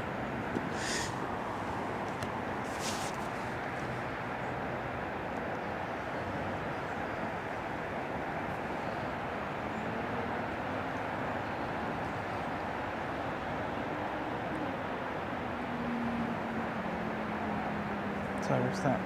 It's just before past.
It's interesting. I think that my my title on the stream of carp fishing might confuse a few people where they're used to seeing, that was quick, where they're used to seeing people carp fishing with 2 carp rods and some bite alarms and a bivvy, and I'm sitting there with a bomb rod firing in 8mm pellets. That's the beauty of the sport. It's such a wide variety of methods to catch the fish that you want to catch.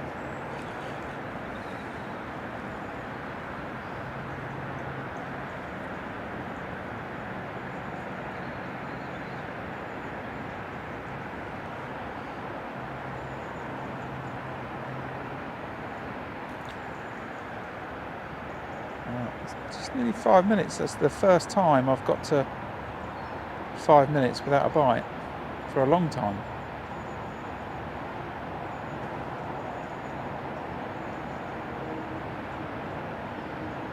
That's why it's important to,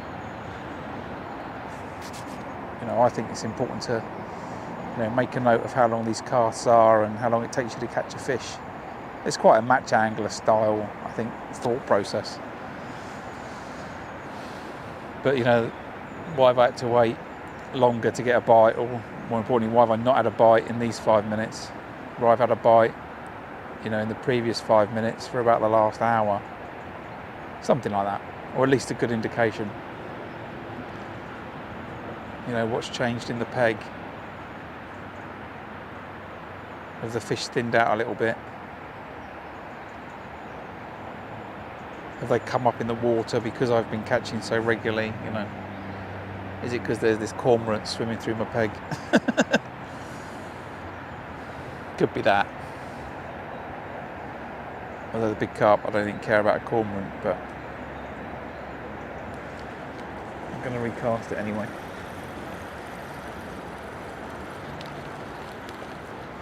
The cormorant is right swimming through my peg. Right swimming? Swimming right through my peg. Is the right sequence of those words. So we'll keep up the same tactic. 8 pellets, 4 pellets, and then try my best to absolutely land on the 4, which are grouped much more tight than the 8, or much tighter than the 8.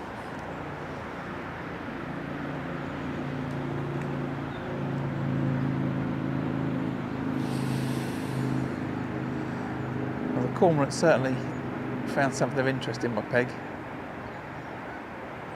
That's the 4th time it's dived while I've been looking at it. Hopefully it's not interested in 8mm pellets.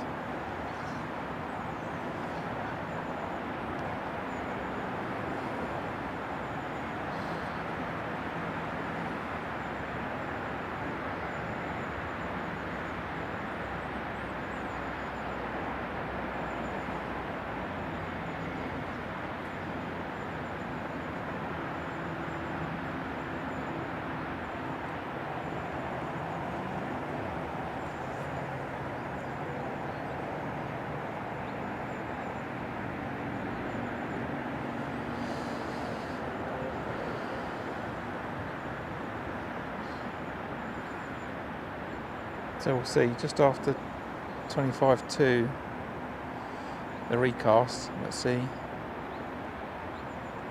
Again, I don't get any bites or indications within 5 minutes.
trying to think what time I'm going to have to pack up to hit the shop before 4 o'clock. I have to stop at about 3. Which gives me an hour and 20 minutes. That's alright.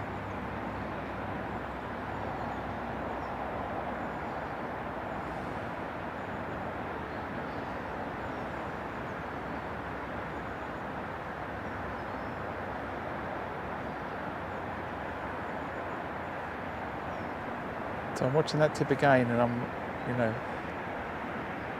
wondering where the bites are. There's fish up, just another fish up in the water.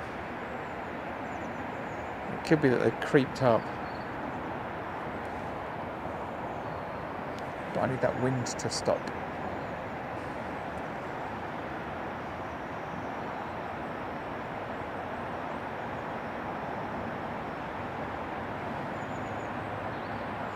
I'll tell you what, let's keep this up for 20 minutes, and then if I haven't started to catch again, I will chuck the waggler out regardless.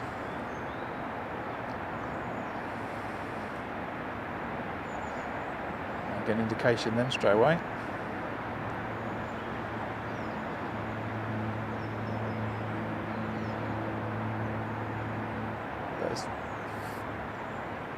In my mind, very distinctly gone from indication, bite, fish, to nothing. Indication.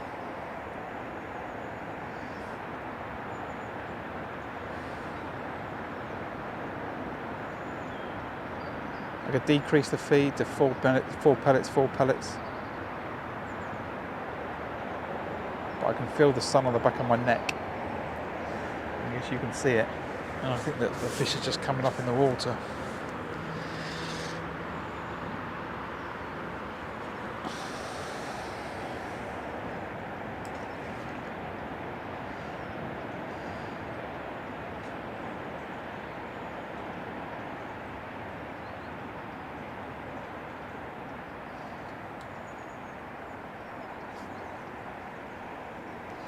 So I'll leave this until 1:45, and then we'll chuck the waggler out. And I say that, and I'm just going to chuck the waggler out. I should change the name of this from the fishing stream to the undecided angler, something like that. It changes his mind a lot. I'll put that down.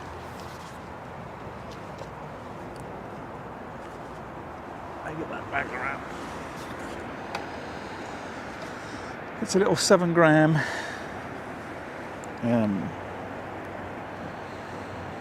Dread and Crystal waggler.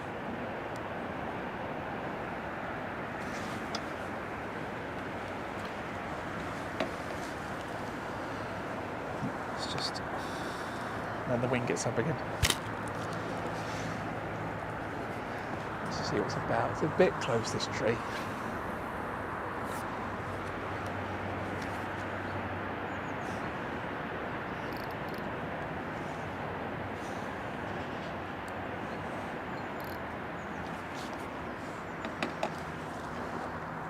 Make sure I limit myself to 3 or 4 pellets.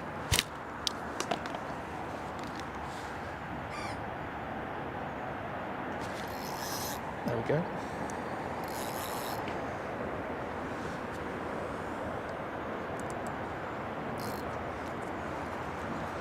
There's a great example of changing methods when it just feels like it's not quite right and being rewarded for it.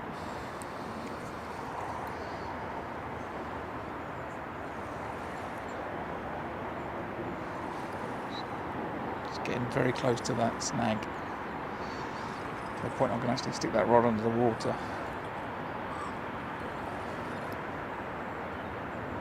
The fish has done me on that snag. No, it's still connected to me.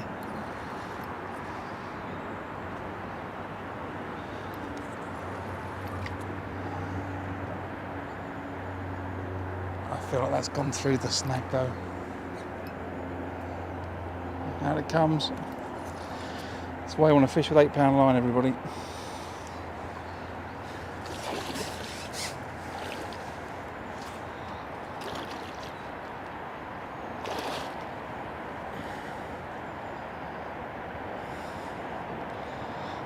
Fish isn't happy about that.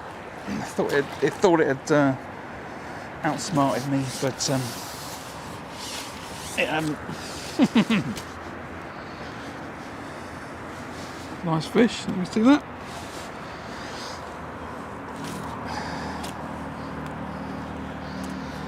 Nice hooked in the mouth.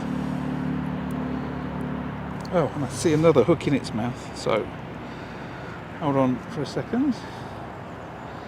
Let's do a quick bit of fish care. I see that there's another hook in that fish's lip. Hold on, fish. Come here. Which I think has just pinged out of my landing net. Yeah.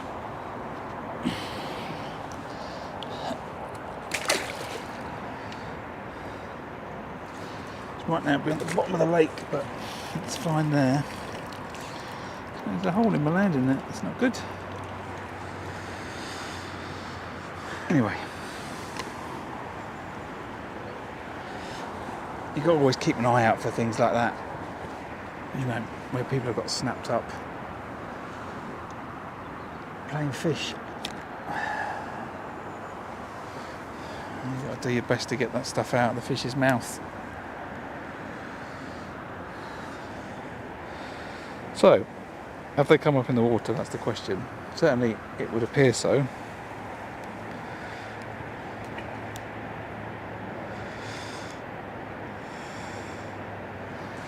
Based on that. Wind's got up again now though.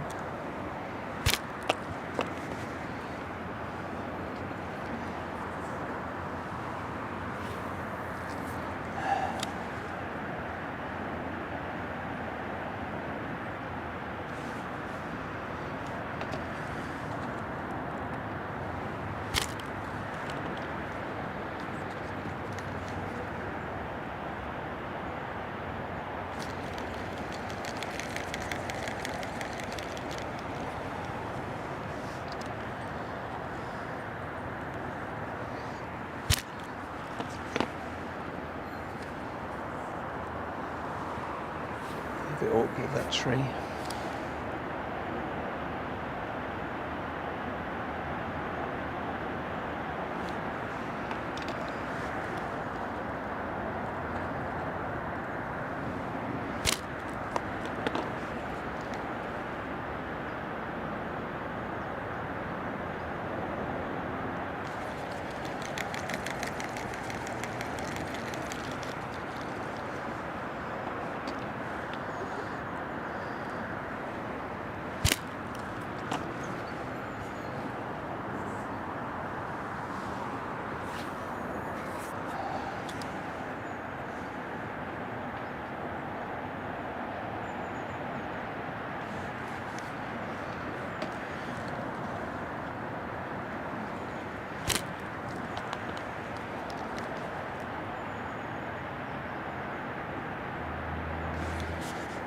Oh, foul it one then. Up in the water for sure.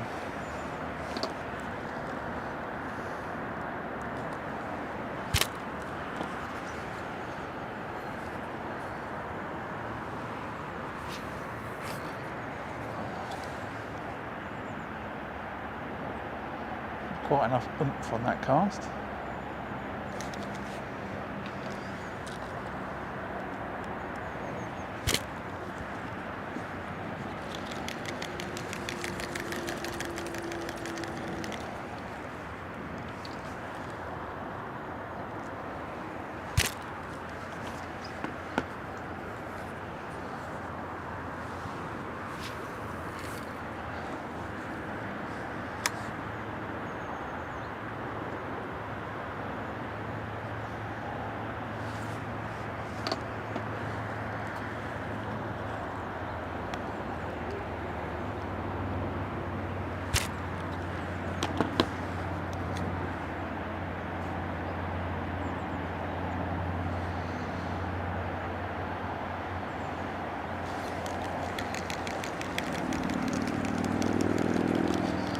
So fish first cast, which can sometimes be the way.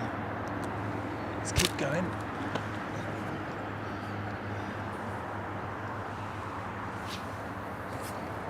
got this tree to my right. It's making this cast a little bit awkward.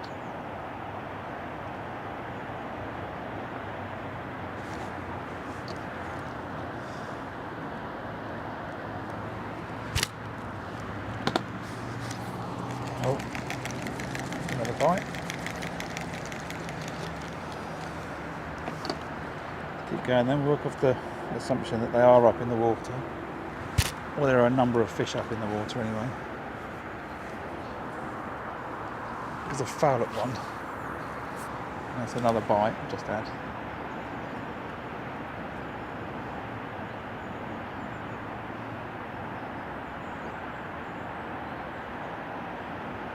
Cast was nowhere near my pellets. Let me just do that again.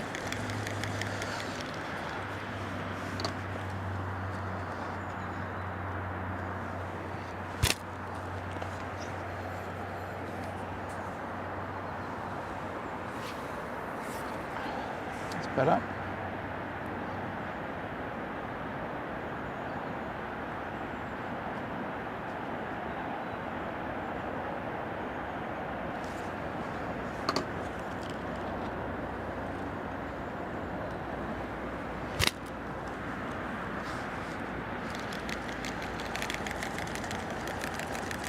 There's one cast on top of that quickly.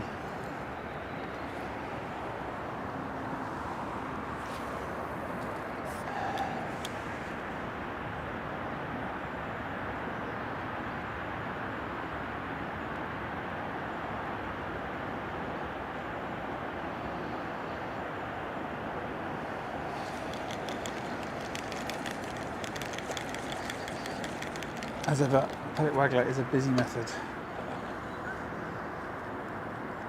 and if you think they're up in the water, then those pellets are only any good, for a few seconds until they fall through the top couple of foot of the water, and then they're no good to you at all. Too much line out there. So it's a case of bring it back in, refeed, recast.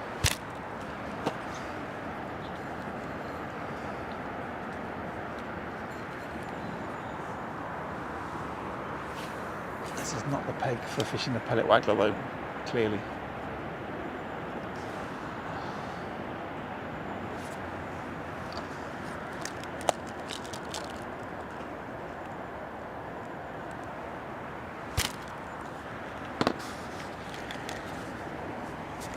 Bad look on the way in.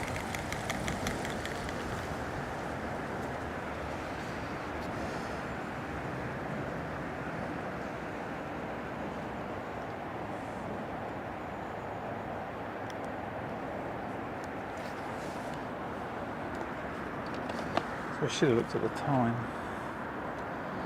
to see how often I'm hooking or catching. But certainly it's less than one fish per 5 minutes, but if the fish have moved up in the water, then there's no point in fishing the bomb.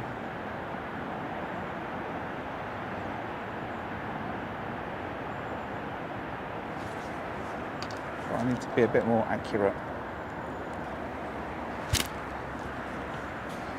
with my feeding and my casting if I'm going to make this pellet waggler work.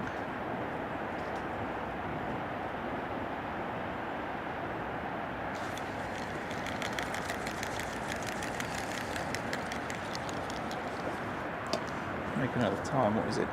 Just before 5:02.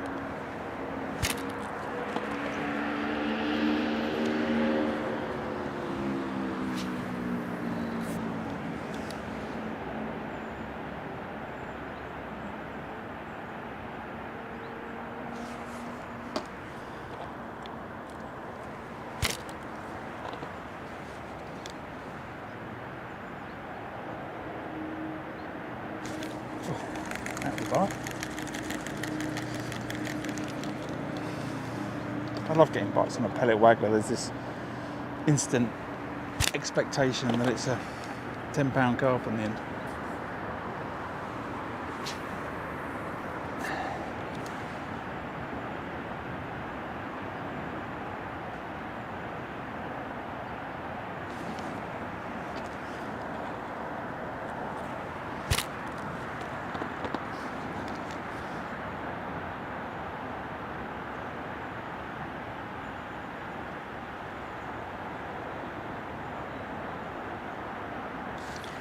might just change this waggler and put a heavier one on. I'll have a couple more casts. I don't feel like I'm casting the waggler far enough. I'm casting it into my bait versus past my bait.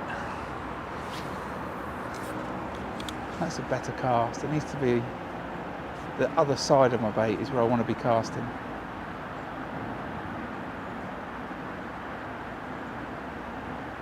Or at least on that back edge. So when I put bait again and give it a twitch, I'm not too far, I'm not too close to myself.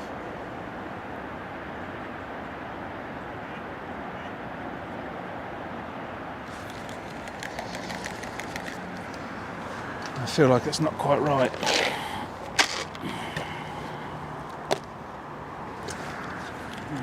Let's see if I've got something heavier. What's that? 7 gram. So I need an 8.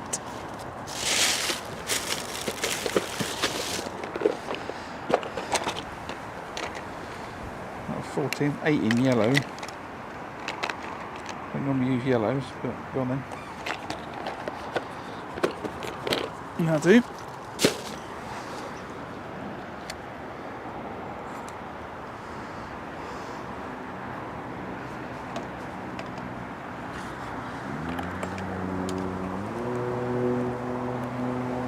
Go away, wind.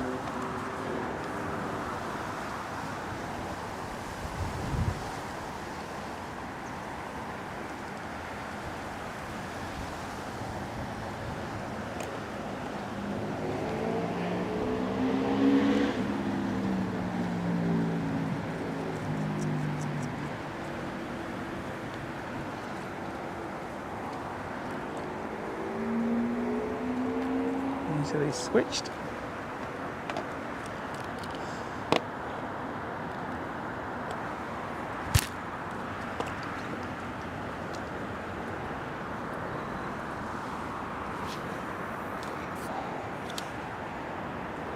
Okay, it's definitely the other side of my bait that time. Even with the wind.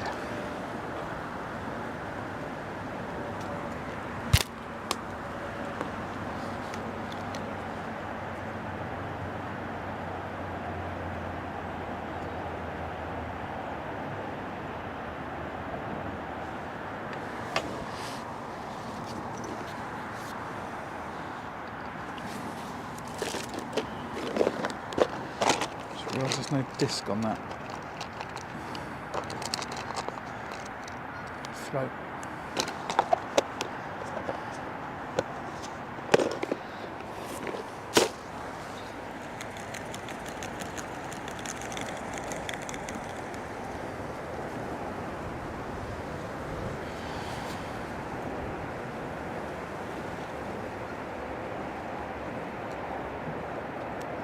These discs just help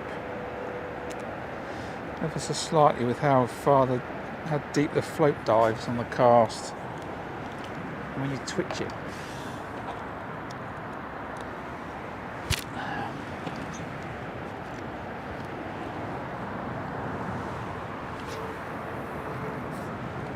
Yeah, that's better.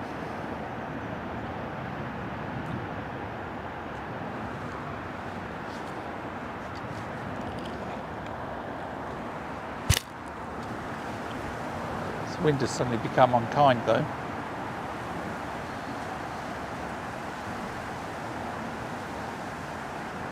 Anyone tuning in thinks I'm a complete loony for fishing a pellet waggler in the wind. It wasn't windy a minute ago. Hello Dennis. Don't worry mate, I'm just having a pleasure fishing session today. I'm back at Gold Valley on Syndicate Lake. I wanted to come and catch a few fish. Had a busy couple of weeks and done quite well. Had a few fish on the bomb, bunch of carp, a few F1s, and then I just noticed it was a bit quiet on the bomb. I stopped catching every 5 minutes. So, oh, just missed a bite then. Oh, that's a bite. As it pulls the rod out of my hand. and I switched to the pellet waggler, and I had a fish first chuck. I think this one's visiting you, unfortunately. I'm trying to change its mind.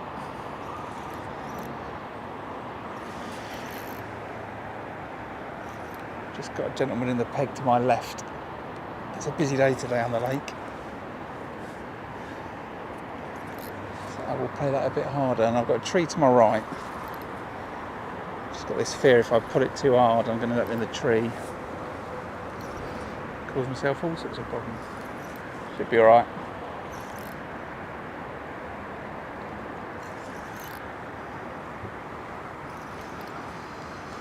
So yeah, I'm having a good day, Dennis, you could say.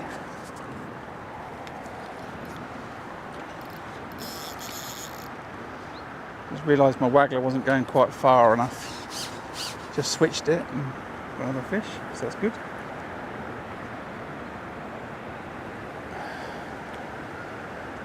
Good afternoon, everybody else. Thanks for tuning in. Welcome to the fishing stream.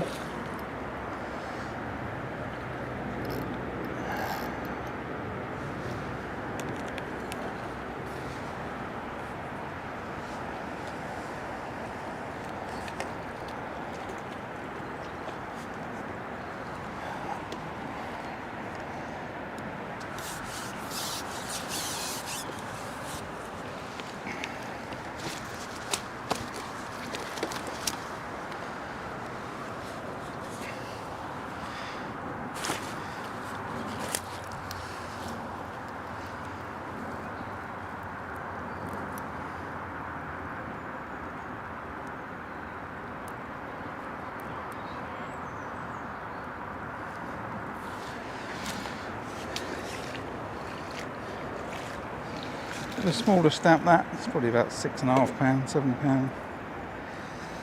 We've had them up to, let's say, double figures earlier today.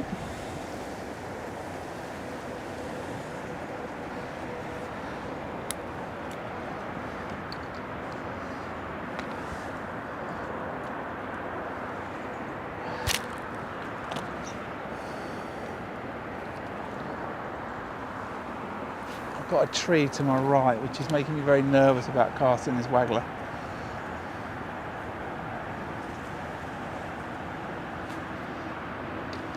I've got a lot of intention to fish it today, and then it was windy, and then I've written it off. And I think when I stop catching on the bomb so frequently, I think it's because the fish are up in the water. It's a nice day, some warmth in the, you know. It's not cold, the wind's blowing, but it's warm. So I think the fish have come up in the water, and, you know, that's why I started to get less bites.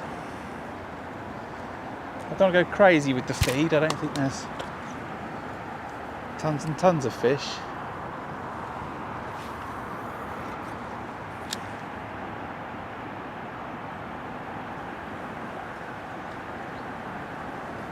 Certainly I think the waggler is the right method for the moment, if this wind doesn't get too uncontrollable, which you probably would say is now, but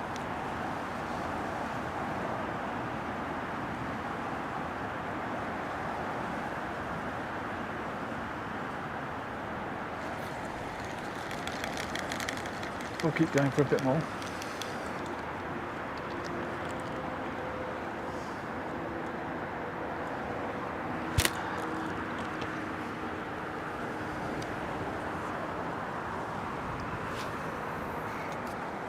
So my bait's gone to the right and my waggler's gone to the left. So I'll just let that fall through the water. And I'll give it a twitch. No feed. If I don't get a bite, I'll just recast it.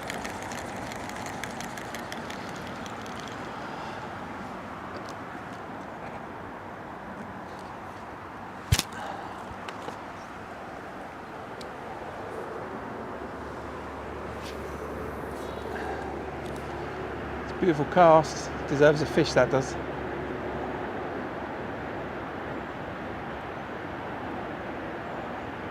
Not going to get me one. Yeah, yes it is. Oh, no it's not. Oh. It was just one of those pellet waggler casts where you're like, yeah, that's plumb on.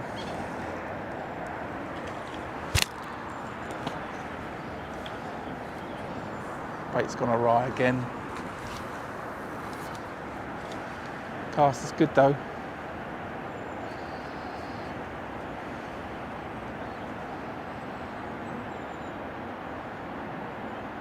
Goose family's not really paying attention to my waggler. Yeah, that's it. There's my line there. I'll bring it in and let the geese go past. Come on geese, go back this way again. Otherwise you're just going to get trapped. They want to go to the right. No, they changed their mind, do they?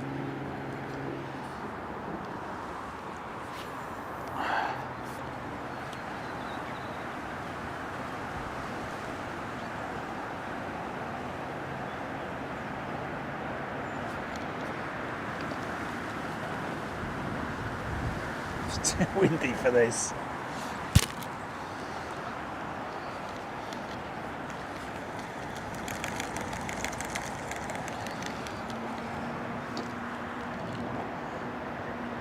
So I've got about another hour's fishing. I'll get some stuff out the shop before it closes today. And go off down the river tomorrow. There's a couple of bits that I want. Put that in.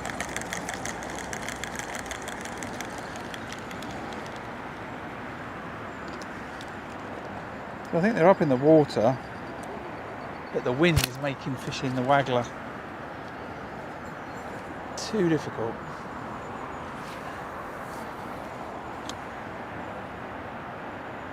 That's plumb on. It's got to get me a bite. Come on. I'm reluctant to bring that in. I might just leave that sitting there.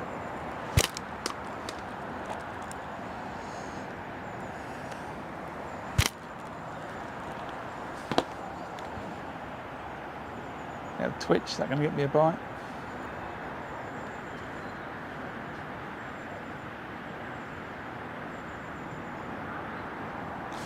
Nope. Oh, bumped into one on the way back.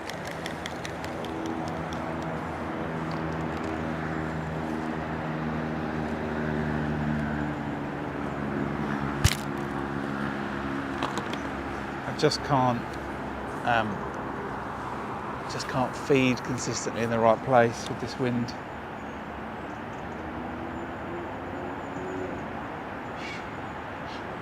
If I was on the far bank today,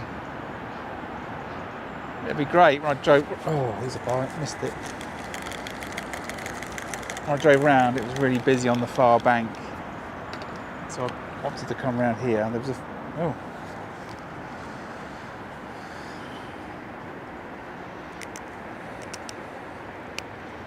running repair on the catapult required. Done that relatively easily.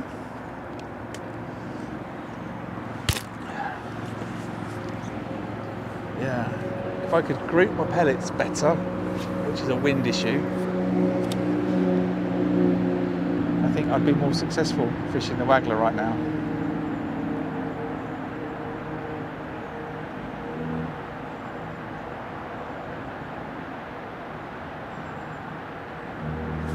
Certainly if I was fishing on the far bank with the wind off my back,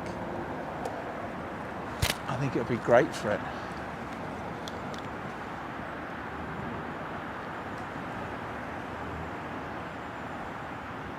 But this is too much. So back on the bomb we go.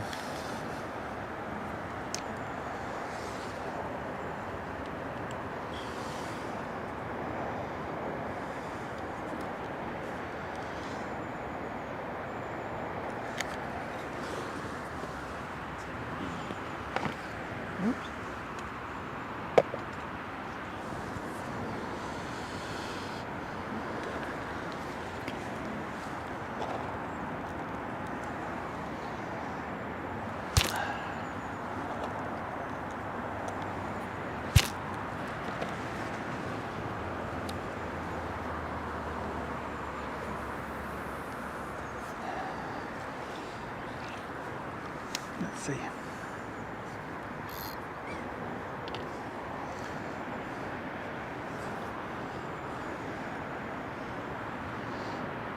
If you're joining me for the first time, welcome.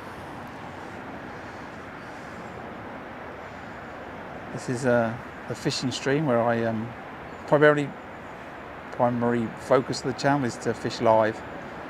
I do make some video edits of my sessions, which are quite popular actually, but the primary purpose is to fish live, so you can see indication there. What I'm doing, I want to say that's a liner, which is a shame because I'd say get back on the waggler. That's a bite though, however. Okay, alright. So yeah, primary focus is fishing live.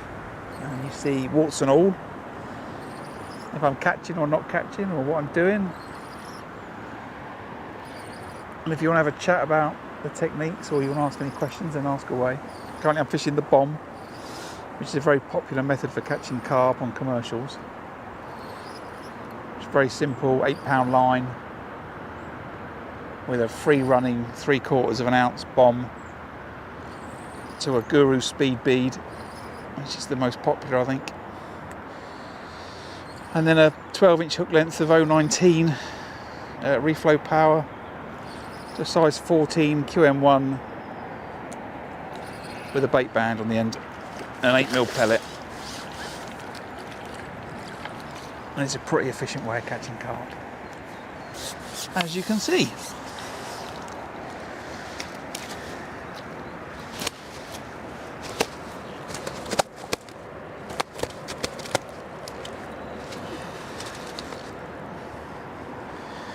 So, barbless hook's gone straight through the fish, straight into the net. So I need to just pull it back through the lip, which is pretty easy. And unhook it. No unhooking mat required when you're fishing like this, because no fish touches the deck. And it's as simple as that.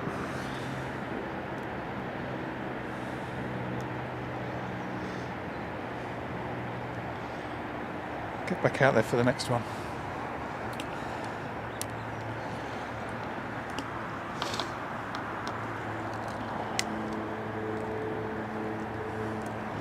So 8 pellets, spread a little bit too much in the wind, followed by 4 pellets, which group a little bit better, and then cast the bomb straight over the group of 4 pellets. And hopefully, within 5 minutes, that rod's going to bend round.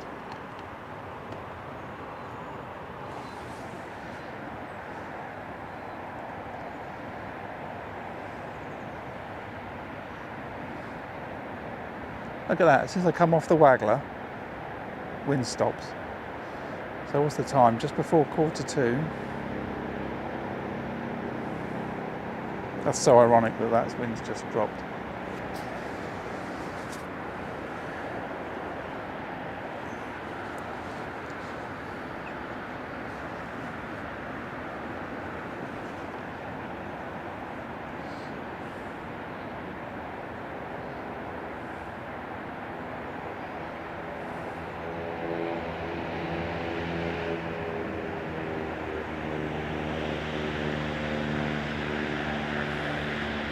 So now hopefully the fish have homed in on those pellets that I've just catapulted in.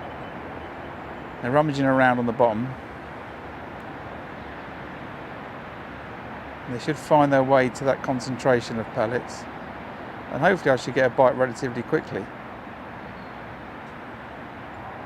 The more consistent that I am at putting those pellets in the same place, the more fish I should attract, and the more the fish should get used to getting the food in a particular location.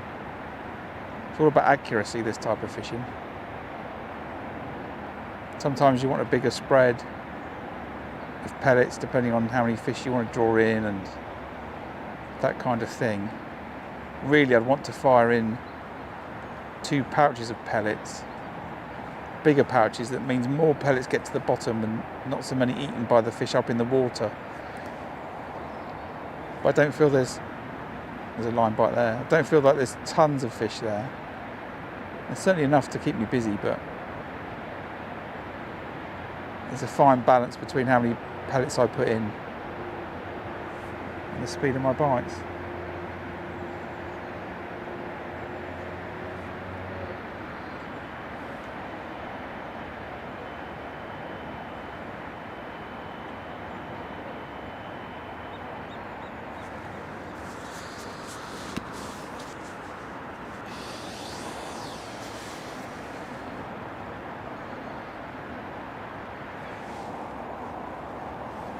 Certainly today, doing the second catapult with 4 pellets, not 8, to try and group it a little bit better, has certainly resulted in more bites.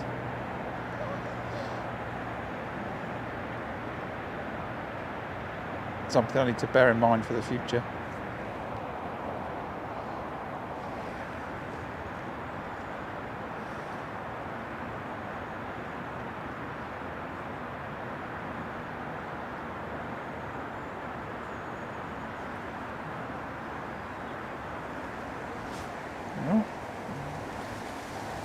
Okay, thought about it then. That would have been within the 5 minutes. That would have been nice. But it's grabbed it and spat it out.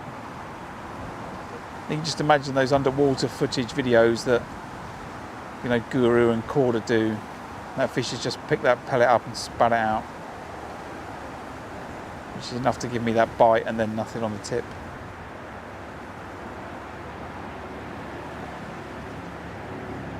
If that was the method feeder, that would be the cue to recast it, because, you know, you would have seen on those videos, if you watched them, that means that the hook bait is now way away from those feed pellets. But on the bomb, you don't need to worry about it.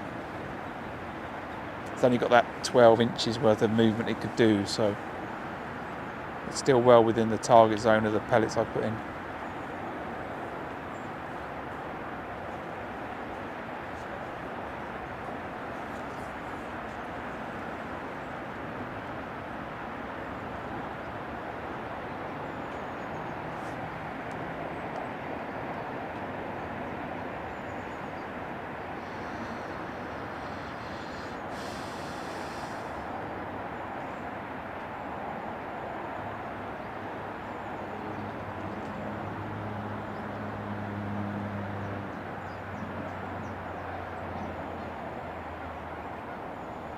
So I've just got a cleaner setup today. I've removed some of the frames. I've gone from my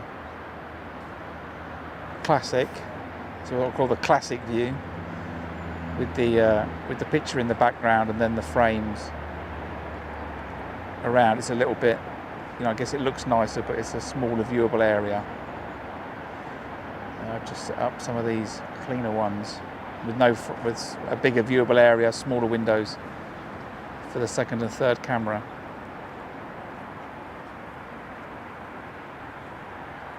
I've also got one where it's completely removed, the second and the third camera as well. But I think that it still adds some realism to have the second and third one there. And you know that my audio is live, I guess, because you can see me talking at the same time. It could be dubbed, I guess. It's not too hard, but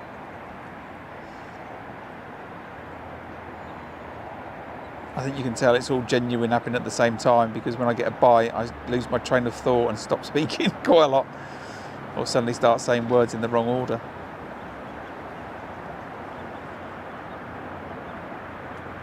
But that's been a while and I've had no bite, so I'll give it another 2 minutes and I'm going to recast it.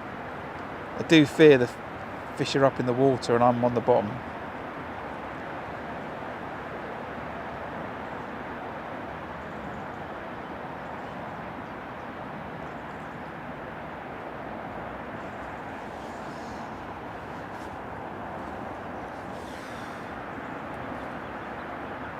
I think what I'll do, actually, is I'll have a chuck of the method over the top.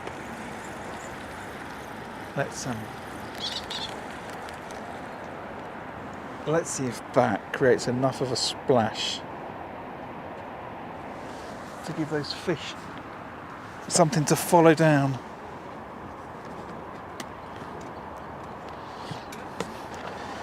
Not very happy with my micros today.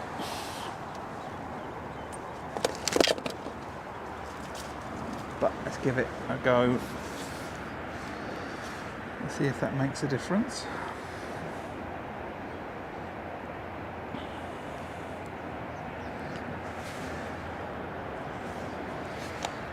Same as usual, Guru hybrid feeder. See, these micros are just turning to mush. I can't squeeze that on very hard, otherwise nothing's ever going to get that. It's more like fishing paste, that is.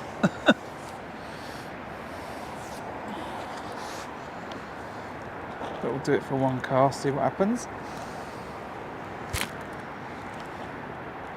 8 and then 4. It might not be 4, it might be 6. It's pretty good grouping though.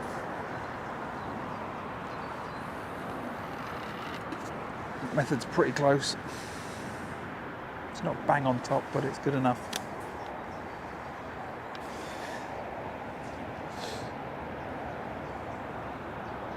What's that, 20 past? Just to see if that bigger splash is enough to get a fish's attention to drag it down to that method feeder. These micros, I've had loads of problems with them today. They're Sonia Bait's Fin Perfect ones, and I soaked some for a minute and that was too long, and I soaked some for 45 seconds and that seemed too long, and that was a right attack of a bite. And I soaked some for just 10 seconds, and those are the ones I used a second ago, and I still think that it's too they're still too mushy. You know, this is no good. I don't know what it is, you know. Not working out for me today, that's for sure.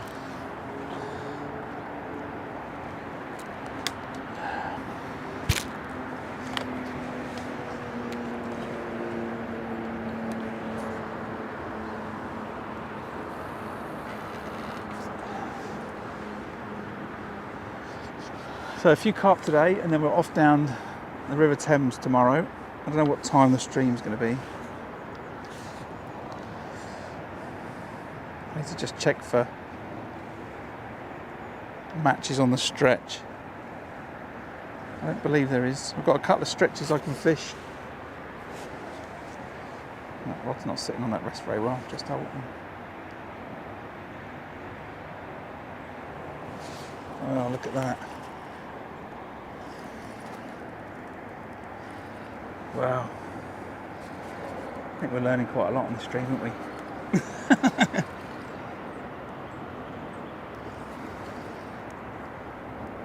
Now I got over this reel handle doesn't snap. Ironically, I fell on the rod the other week trying to get out of a peg on the river.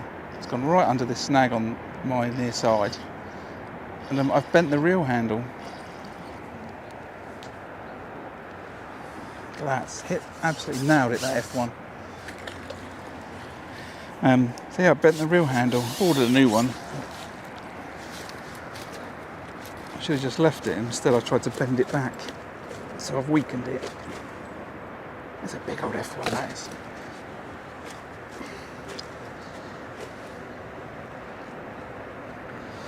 It just goes to show, chucking that method over that bomb line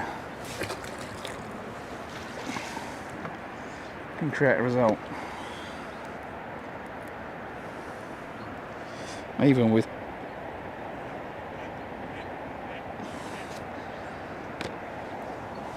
two mils that I'm not happy with.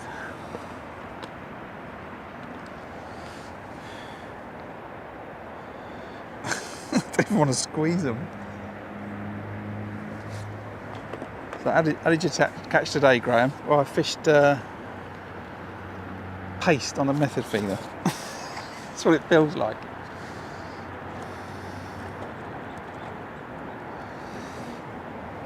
It's like, oh, that's a new tactic. I've tried that before.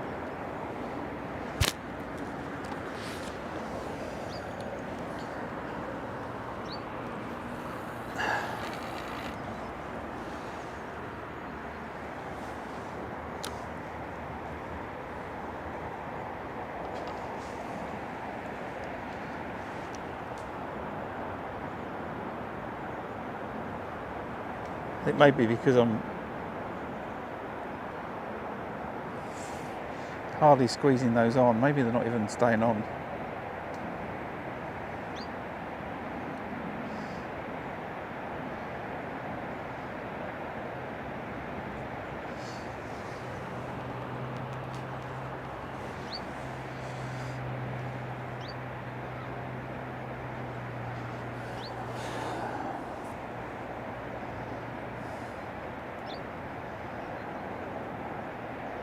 Shows the importance of trying things though.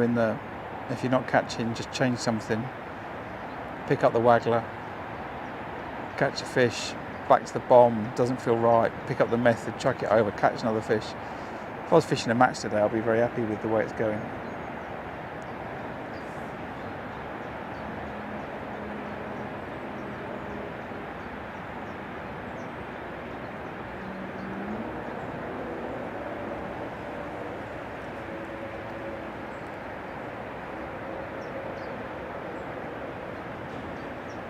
So yeah, let me know in the comments if you like the cleaner look and the slightly smaller windows on the second and third camera. I think it looks better, but let me know.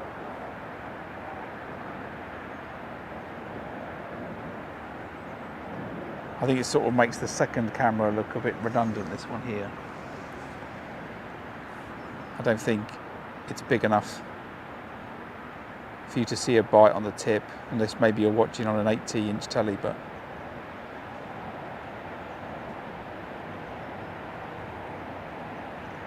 I think it makes that a bit too small. But I do want to still keep that camera where you can see me and, you know, it feels a bit more personal.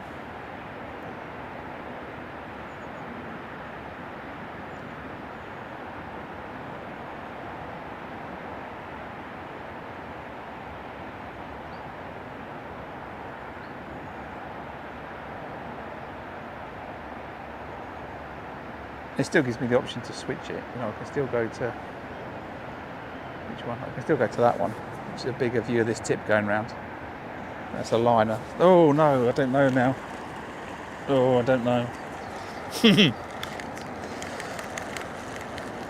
Normally a liner will return to the same place, and it didn't. It looked like that. You know, that had dropped back.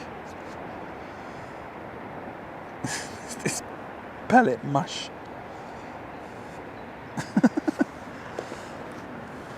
It just feels wrong.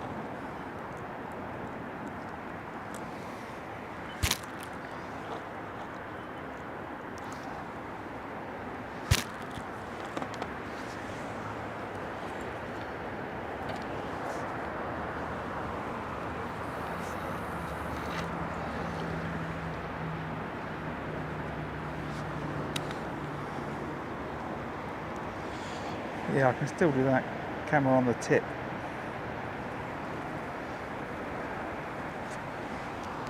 But I don't think the frame rate's fast enough for you to see the bites.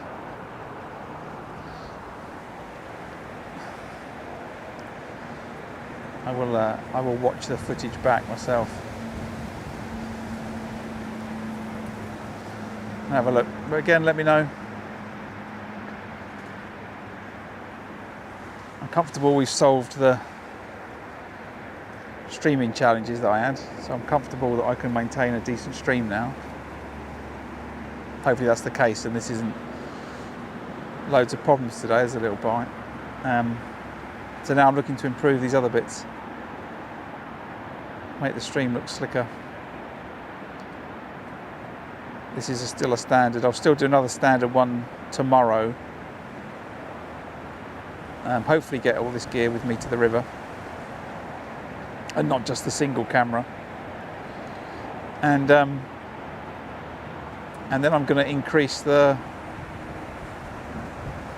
quality and see if the stream holds out. So not the next one, but the one after will be a little bit experimental, as I boost everything up a little bit more.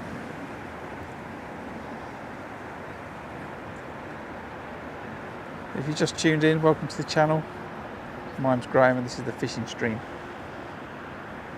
We are out fishing at Gold Valley Lakes today. I'm on a peg 108 on Syndicate Lake. And we are catching plenty of carp and F1s, mostly carp.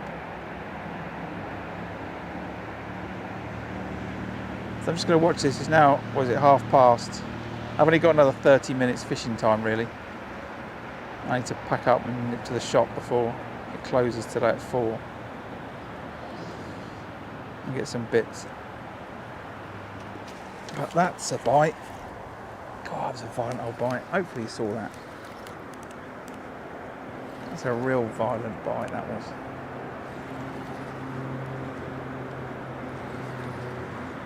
And if it's the first time you've tuned in, then welcome. I will say the obligatory if you would like to hit the subscribe button. You'll know when I go live again. Fishing relatively regularly. I'm trying to do a mix of still water fishing, and then tomorrow I'll be down the Thames. So I think that is a nice mix. I'm not an expert river angler by any means, but I know how to catch fish, so it shouldn't be too hard to work out, he says. Tomorrow I might be fishing on the tip, or if I can get the bits I need, I might do a little bit of bleak fishing on a whip. I don't think I've seen... Have I seen any? I watch a few other videos, you know, obviously I watch other people's content. You know, like everybody, it's all good, you know, replacement for TV really. I don't watch much TV anymore, just watch fishing videos. But I don't remember seeing much whip fishing for bleak. Maybe it's not of interest to people, but if you're a parent, or you know, you're looking after kids, you've got some responsibility for children, you know, taking them down the river is very accessible.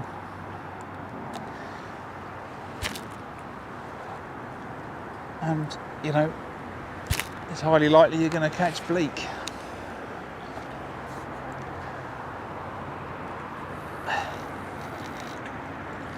So we might give that a go tomorrow. Well, I do want to catch a chub, like a proper chub. Or my £100 of bream. You know, I'm not fussy. So I'll check out the rivers looking tomorrow. Get some maggot before I leave. See if I can pick up a few more pencil style floats that I think would be good for some bleak fishing. Or some fishing on the whip. And give that a go tomorrow, I think.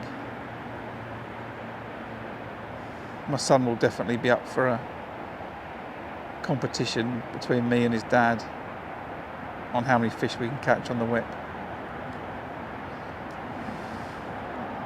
So what was that, past? Had a fish. It's just gone past now. I think I'll get a bite within 5 minutes. There we go, indication. There you go, that's a bite. I've missed it. Just got to get their way through this pellet paste mix. So I'm going to squeeze it on a bit more now. It actually just feels like paste. You can see it.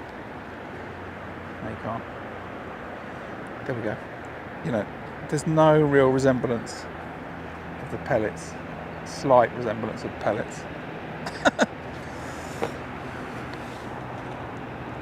But I think it's still breaking down.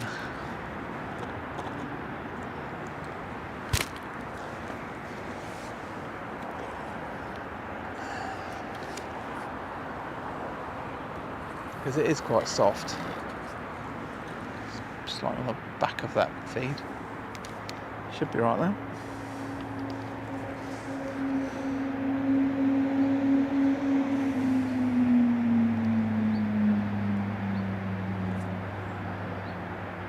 Still to edit the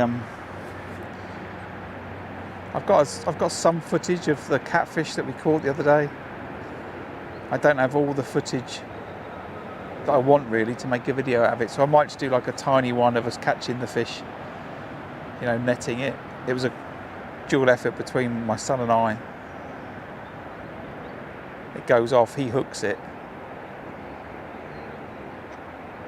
and then he needs my help to hold on to it, which is fair enough. It's a 28-pound catfish, and then I just take the rod off of him because I think he's not going to cope with it. To which he agreed, by the way. It's not me just taking the fish off him. And then between us, yeah, he netted it, did a great job. Big indications on that tip. And then I've got footage of us, you know, weighing the fish and, you know, taking some pictures and stuff. But I don't really have any footage around it showing the rigs very well. But I might just make a tiny, oh, wasps attacking me, a tiny little video just showing the fish.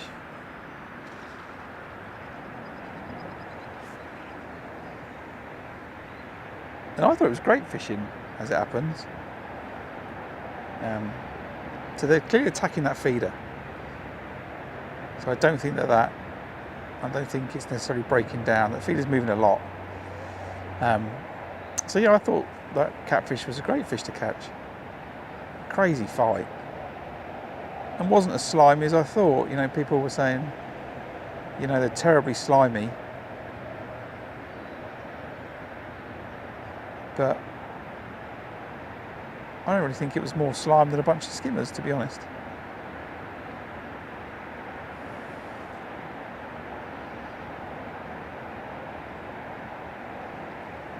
As long as you've got a couple of extra towels with you, I think it's fine. You can see actually in the video, instead of my normal Guru orange towels, there's a bunch of blue and white ones that I've grabbed from the local Tesco. Just in case it was terrible. But I thought it was all right.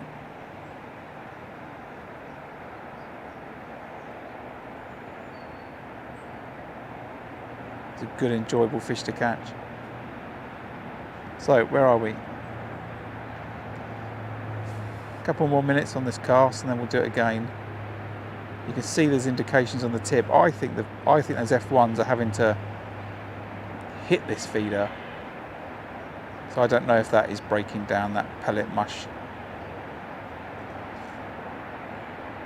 as much as I want it to. That looks like a liner.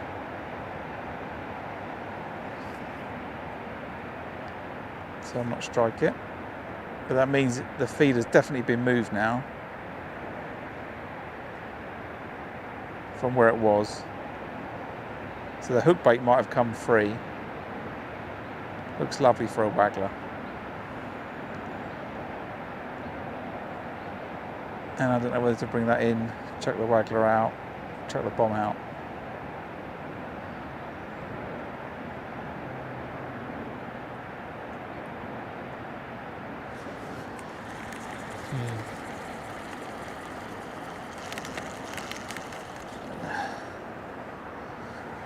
I think the right answer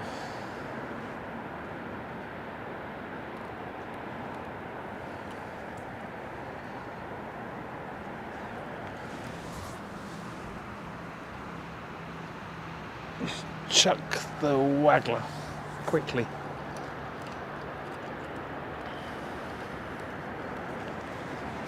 I think they are up in the water still.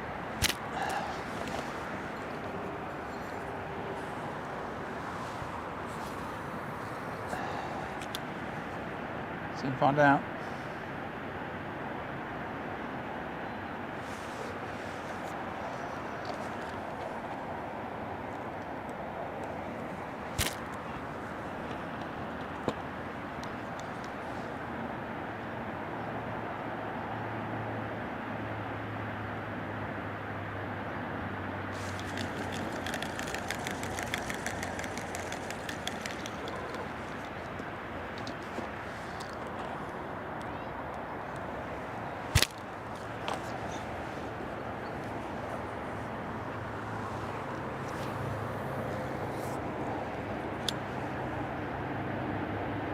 Got a wasp banging into my hand as I'm trying to cast. It's not the greatest of things, you know.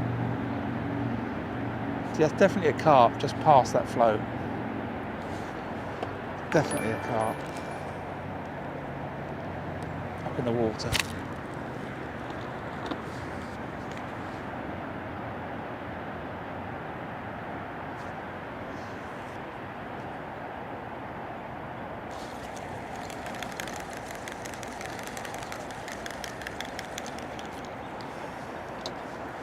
So what have we got? 20 minutes.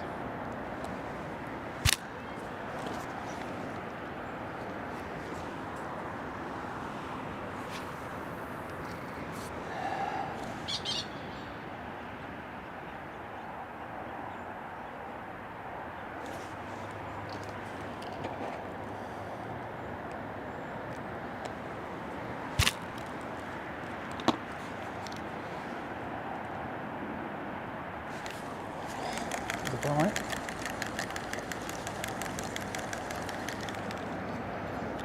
Just quickly recast that.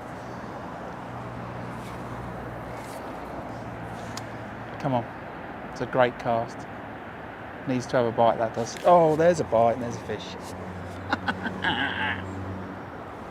Stream's collapsed, is it? Oh no. Oh dearie me.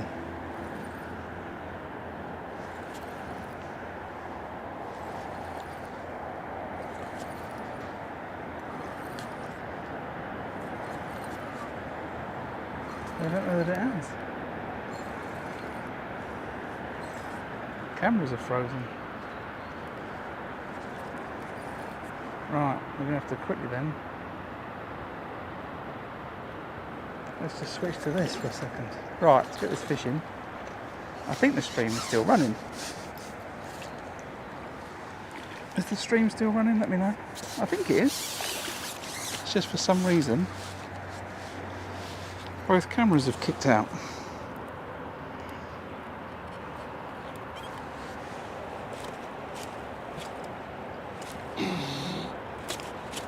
Interestingly, it's a little, oh, calm down, not going to, F1.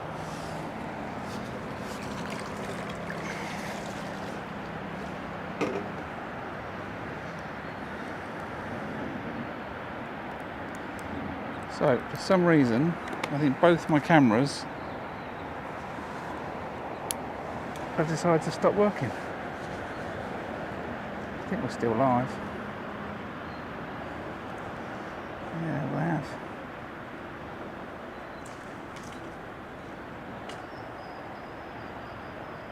That's a bit unusual. See if I can quickly get them back.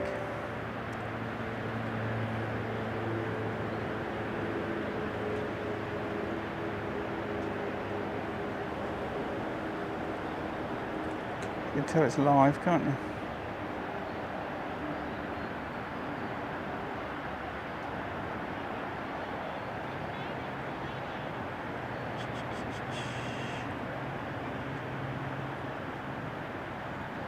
Okay.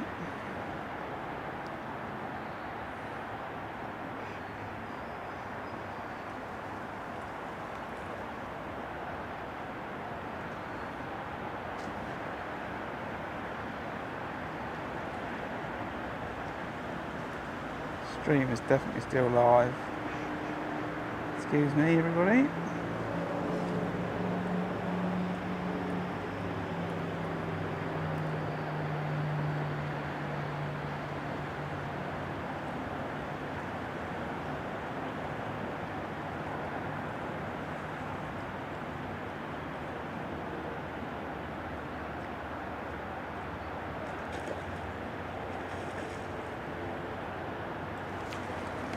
Feed the pig.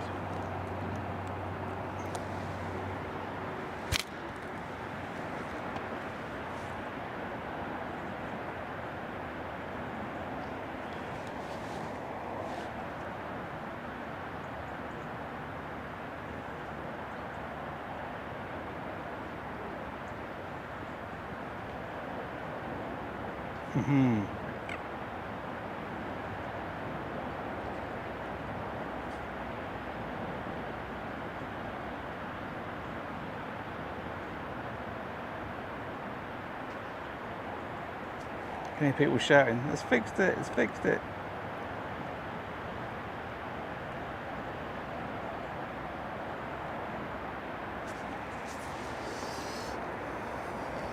Look at that.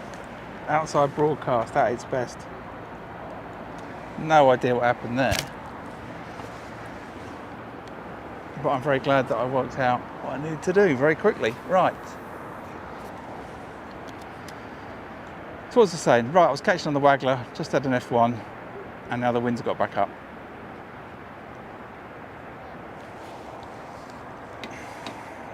How long have I got? 15 minutes. So yeah, tomorrow I should be down the Thames. That's the plan.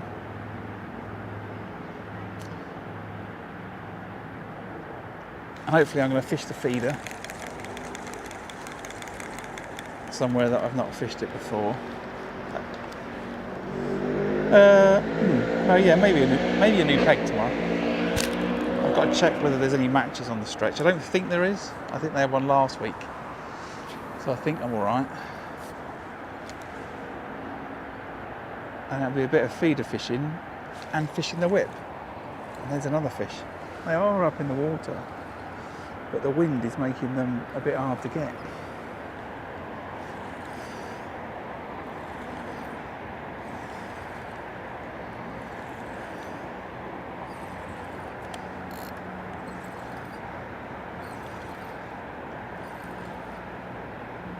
I say they. It's coming a little bit quickly. I don't think that's a carp. Oh, maybe it is. No, big F1. Big F1. Big F1. Said 3 times for emphasis.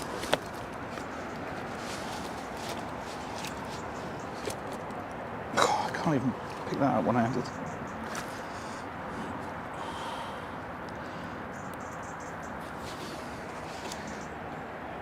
Big F1 that is.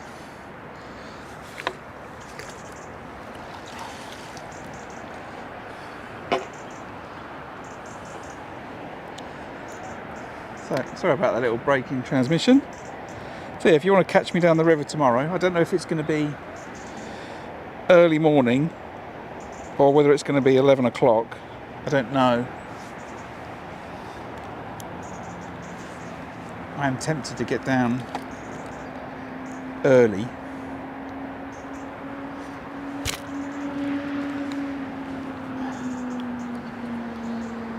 But I guess either way I should still be fishing at that time, so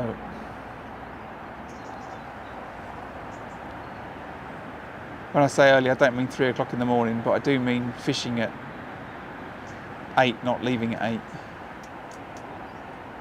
But hit the subscribe button and notifications on, and then if you check your phone you'll see if I'm streaming. Just had a bite. Just let go of it while I was had that on the rest. Is that alright, that camera? Yeah, so if you're not already subscribed, that'd be great. So you know where I'm streaming. I'd really appreciate it as well. I think like many people, when you look at a YouTube channel, you look at how many people are subscribed to it, and it definitely, oh, there's a fish. Oh, lovely. This is lovely pellet waggler fishing now. Just if that wind would slow down. Yeah, you look at a channel and you think, okay, totally awesome fishing show, 300,000 subscribers. That's worth watching. The fishing stream, 277, not sure. But it's early days.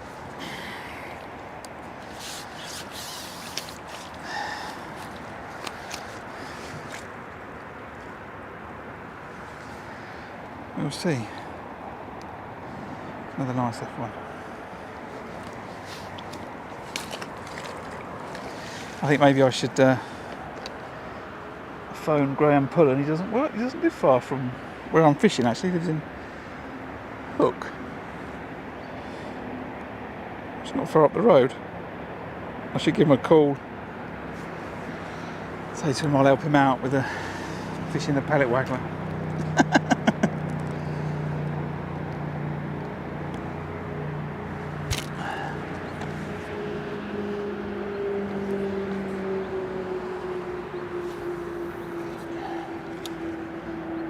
So yeah.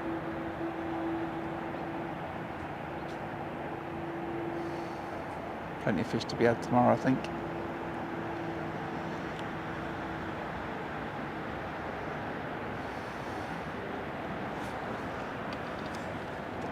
Interestingly, there are F1s up in there.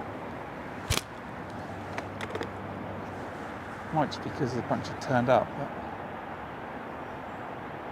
last 3 fish I've had on the pellet wagon have all been F1s. So we've got to try and get one to finish on. 10 more minutes. And I've got to call it a day. Let's see if we can catch a fish before that. You see that kingfisher? I don't know if you did, but kingfisher just flew straight across where my float was. It looked beautiful.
Oh, there was a bite.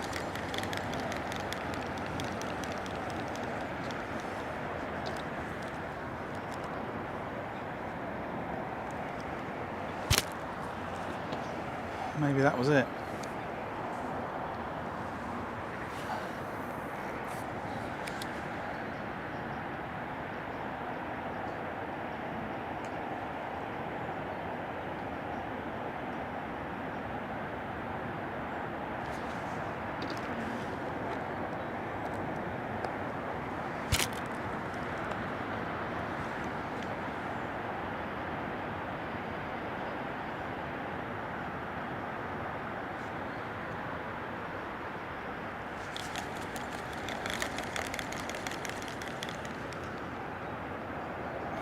So that camera's working quite right.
I don't know what the fellow on the far bank's got playing, but I can hear it from, it's just this muffled music sound from over there.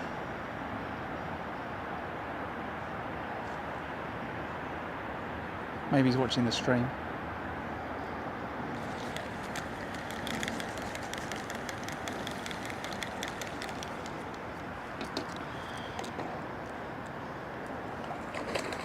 Carp just jumped out in front of me. I had one earlier. If you just joined in, if you tuned in for the first hour of the stream, I'll try and find it and timestamp it. The other car managed to jump its way out of the landing net. Oh! Oh. Has that cracked me off? No. Yes, it has. Well, I see my waggler and I've broken it off. It's twice that's happened in recent times. And what we got? 5 minutes. Quick check on the bomb. Now that was on a Drennan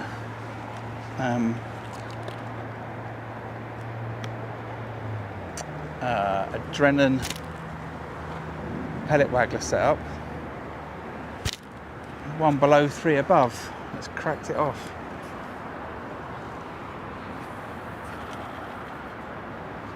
I don't know what I've done there. I've just tried to cast on it, I think. Right, it's back to where that bait was in the bomb. That's annoying.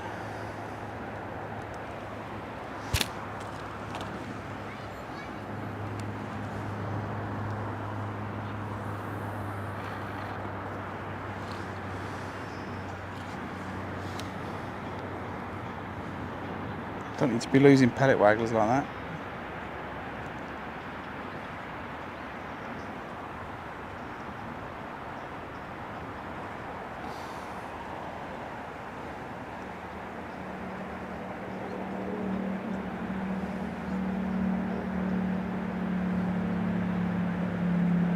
Okay, is it a bite or a liner or what are you doing? Something straight away.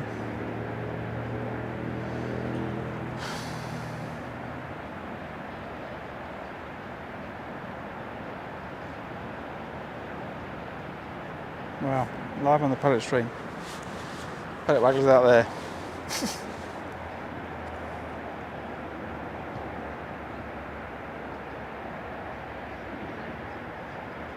That's not tight, that's 8 pound ST and 019 reflow power.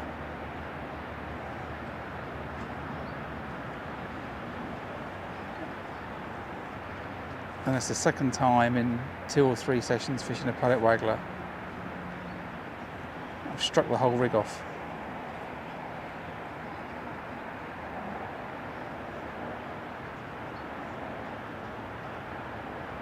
I don't know what's causing that.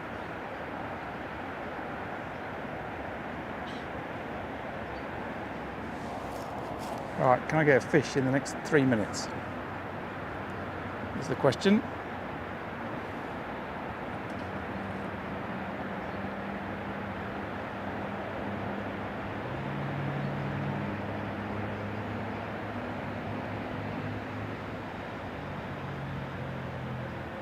To line up.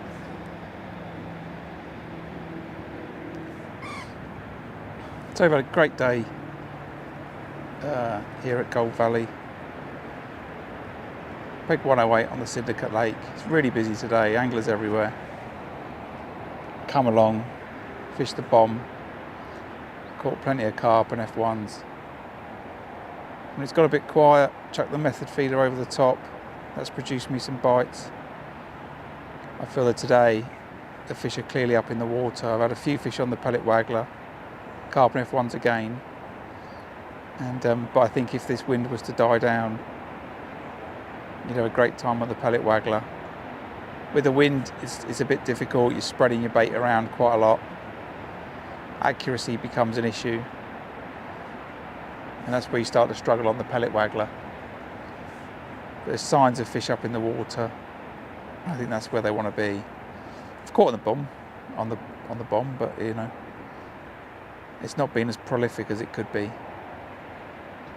And the waggler's not been as prolific as it could be either. So I think that's what's going on today. But I had a great time.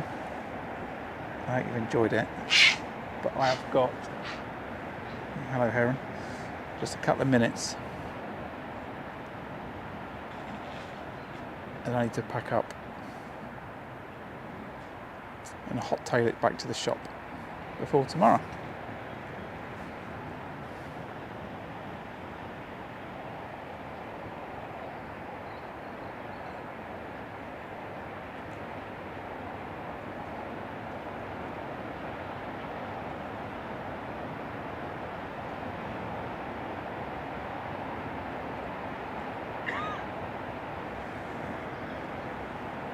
I don't know what it is about wasps and landing nets, but certainly getting a lot of attention. Right, last fish of the stream, here it is. Oh, siren's going to celebrate.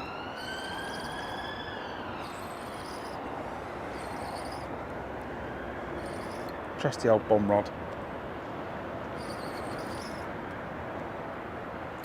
Oh, don't go in that snag. It's the second fish today. You clearly know where that snag is there to my right.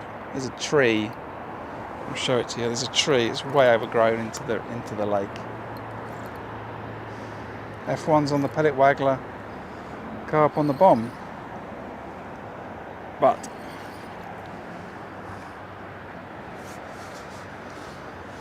we got the better of this one, hopefully, barring any crazy mishaps. Beautiful fish to finish on.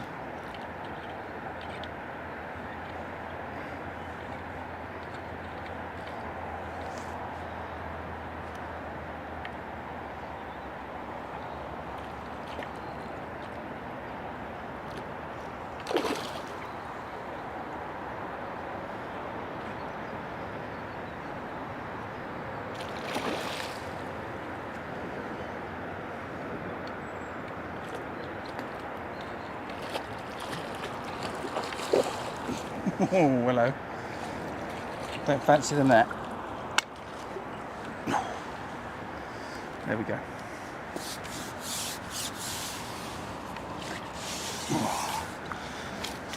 Might be the biggest fish of the day. Not I'm worried too much about that. But you fell foul to that pellet, didn't you?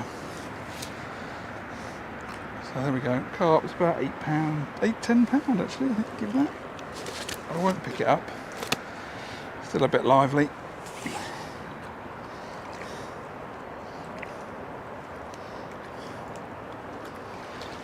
Back it goes. No problem. So, thanks for tuning in. And maybe I'll see you tomorrow. Catch you on the next one.